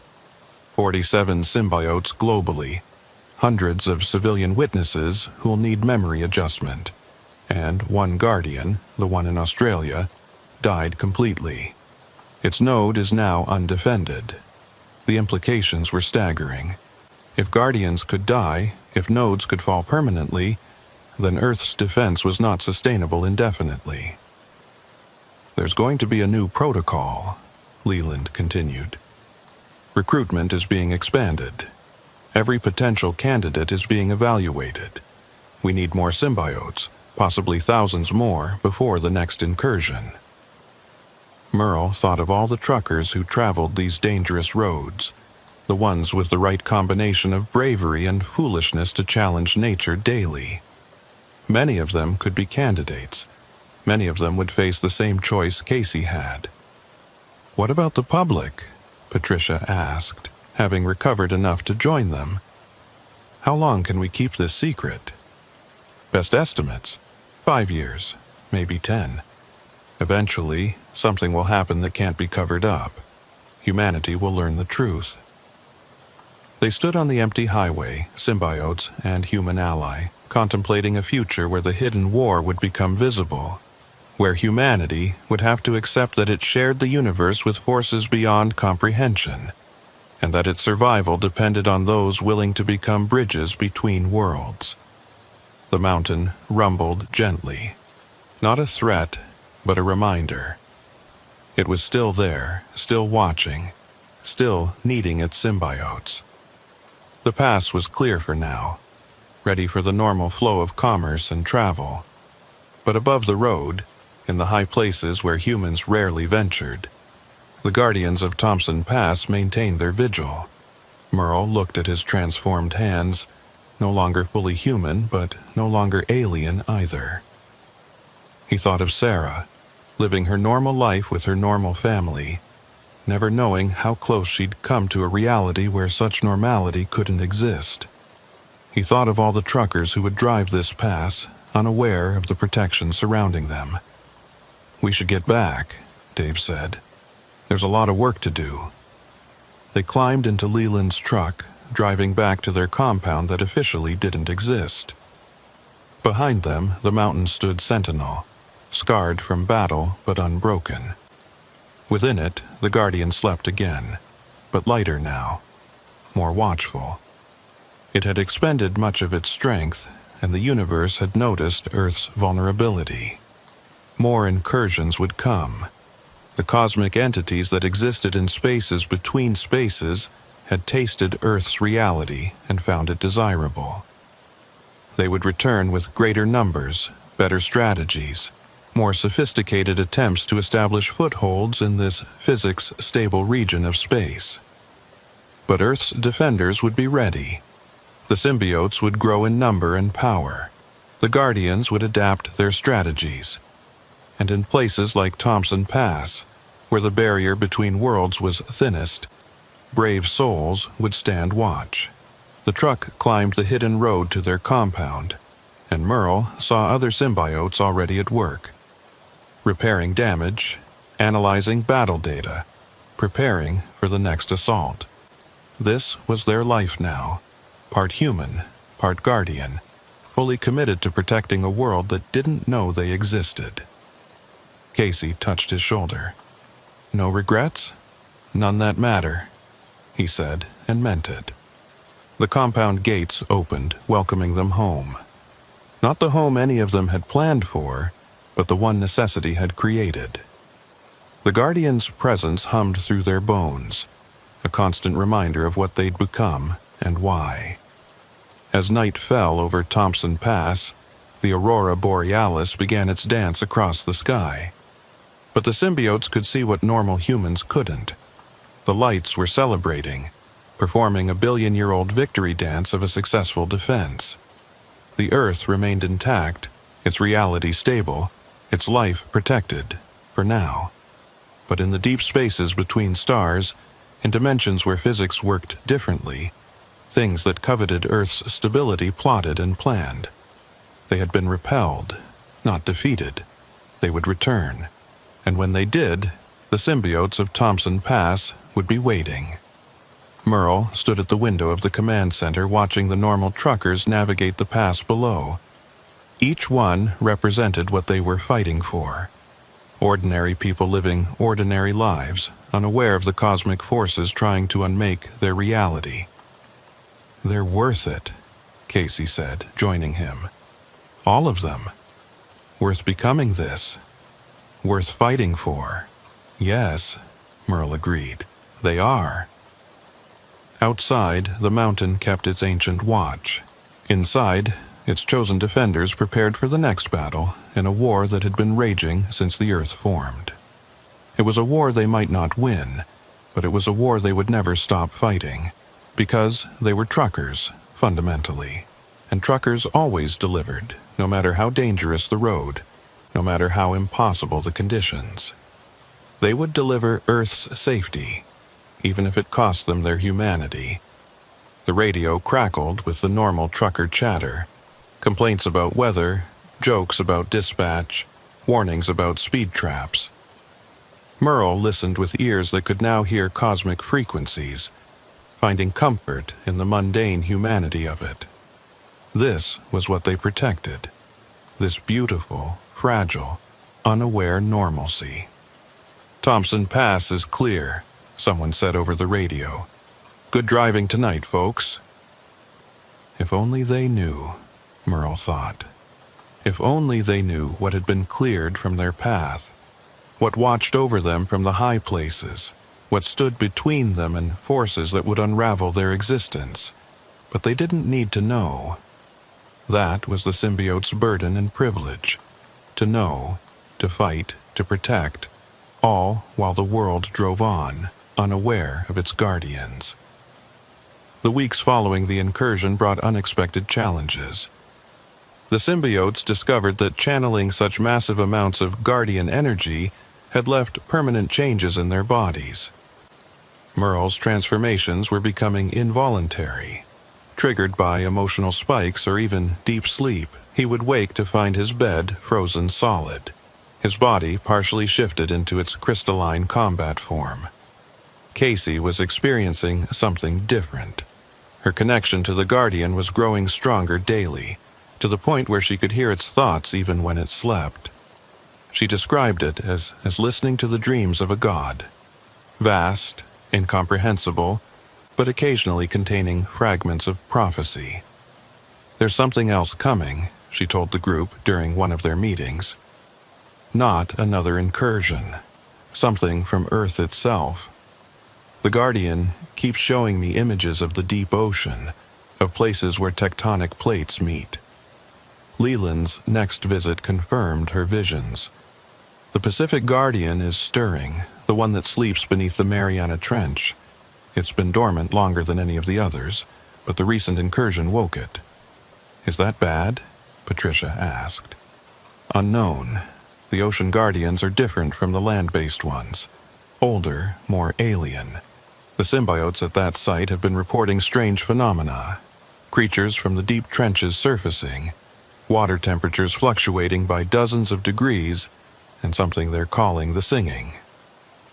Merle felt the Thompson Pass Guardian react to this news, a ripple of something that might have been concern passing through the mountain. The Guardians were connected, a global network of defense, but they were also individuals with their own personalities, their own agendas. That night, Merle was visited by something new. Not a dream, but a direct communication from the Guardian that bypassed his conscious mind. He found himself standing in a memory from billions of years ago, when Earth was young and the Guardians had first arrived. There had been 13 then, not 12. The 13th had been different. A Guardian designed not for defense but for offense. It had been deemed too dangerous and had been put into the deepest sleep, buried beneath what would become the Pacific Ocean. The incursion had woken it, and it was remembering its purpose. "We need to warn the others," Merle said upon waking, but Dave was already moving. "We all saw it," Dave said. "Every symbiote worldwide. The Guardians are sharing memories they've kept hidden." The implications were staggering. If the 13th Guardian fully woke, if it remembered its purpose as a weapon rather than a shield, it could be either Earth's greatest defender or its destroyer. Emergency protocols were activated. Symbiotes from coastal sites were relocated inland. The ocean-based symbiotes were pulled back from deep-water operations. Everyone waited to see what the 13th Guardian would do. They didn't have to wait long. 3 days later, something rose from the Mariana Trench. The few military vessels that witnessed it could barely describe what they saw. A creature of impossible size, something between solid and liquid, existing in more dimensions than should be possible. It breached the surface once, its form temporarily visible as a mountain of crystallized water and living darkness, then dove back into the depths. But in that brief moment of surfacing, it had communicated with every Guardian and symbiote on the planet. Its message was simple: the enemy comes from below as well as above. The cosmic incursions weren't the only threat. Deep beneath Earth's crust, in pockets of altered space-time left over from the planet's formation, things had been growing. Feeding on geothermal energy, evolving in isolation, waiting. The 13th Guardian hadn't been placed there to sleep. It had been positioned as a guard against the threat from below. "We're fighting a war on 2 fronts," Leland explained during an emergency briefing. "Cosmic entities from above, subterranean ones from below. The Guardians have been managing both threats for billions of years, but they're reaching their limits. The Thompson Pass symbiotes found themselves with a new mission. Their Guardian, being one of the strongest land-based ones, would need to support both defensive efforts. This meant more symbiotes were needed, and quickly. Merle was put in charge of recruitment. He spent days monitoring the pass, looking for candidates like Casey, people with the right combination of bravery, adaptability, and that indefinable quality that made them compatible with Guardian biology. He found 3 potentials in the first week: a veteran trucker named Miguel, who'd survived 7 avalanches in his career; a young indigenous woman named Aria, whose grandmother had been a shaman and who could sense the mountain's moods; an ex-military driver named Brooks, who'd seen things in Afghanistan that had already stretched his conception of reality. Each was approached carefully, offered the choice with full disclosure of what it meant. Miguel accepted immediately, saying he'd rather die defending Earth than retire to a fishing boat. Aria required more convincing, but ultimately agreed when the Guardian itself spoke to her in her grandmother's voice. Brooks simply nodded and said, "Always knew there was something else out there. Might as well face it head on." Their transformations were smoother than the early ones had been. The Guardian had learned, adapted, refined its symbiosis process. The new symbiotes emerged with better control, clearer connections to the collective consciousness, and unique abilities shaped by their individual natures. Miguel could phase shift, moving through solid matter by temporarily existing in parallel dimensions. Aria became a living conduit for electromagnetic energy, able to generate EMPs that could disable the technology-based incursion entities. Brooks developed what could only be described as tactical precognition, seeing potential futures seconds before they occurred. The compound expanded to accommodate the growing population. What had started as a hidden refuge was becoming a military installation, complete with training facilities, research labs, and defensive systems that existed partially in other dimensions. But even as they grew stronger, signs of the underground threat were increasing.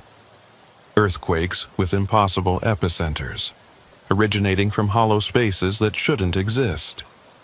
Lakes suddenly draining, their water vanishing into portals that led nowhere. And in deep mines around the world, workers were reporting sounds, rhythmic, mechanical, purposeful. Casey's connection to the Guardian continued to deepen, and through her, they learned more about the subterranean threat. The entities below weren't invaders like the cosmic ones. They were Earth's first children, predating even the Guardians. They had been driven underground by the planet's changing conditions, evolving in isolation, developing their own civilization in the hollow spaces between tectonic plates. The Guardians' arrival had trapped them, sealing the passages between the surface and the deep places. For billions of years, they had been prisoners in their own world, but the recent incursion had weakened the seals. They were breaking free. "They're not evil," Casey explained after particularly intense communion with the Guardian. "They're angry. They want their world back." This presented a moral dilemma the symbiotes hadn't expected. The cosmic entities were clearly invasive, incompatible with Earth's life. But the subterranean ones had as much claim to the planet as humans did. Maybe more. Negotiations were attempted.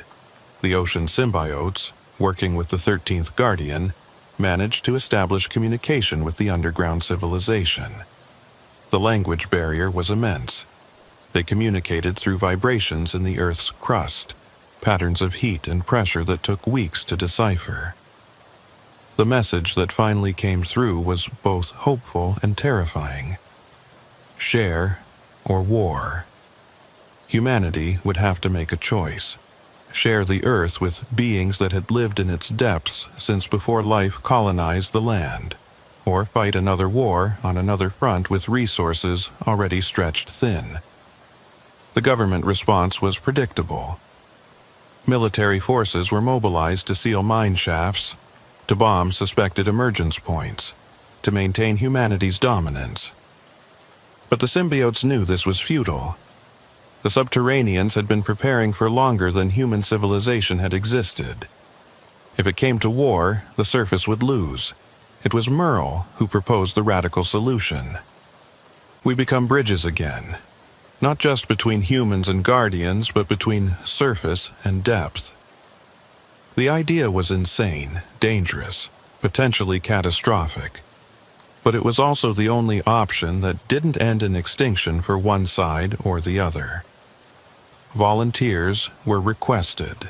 Merle, Casey, and surprisingly Brooks stepped forward.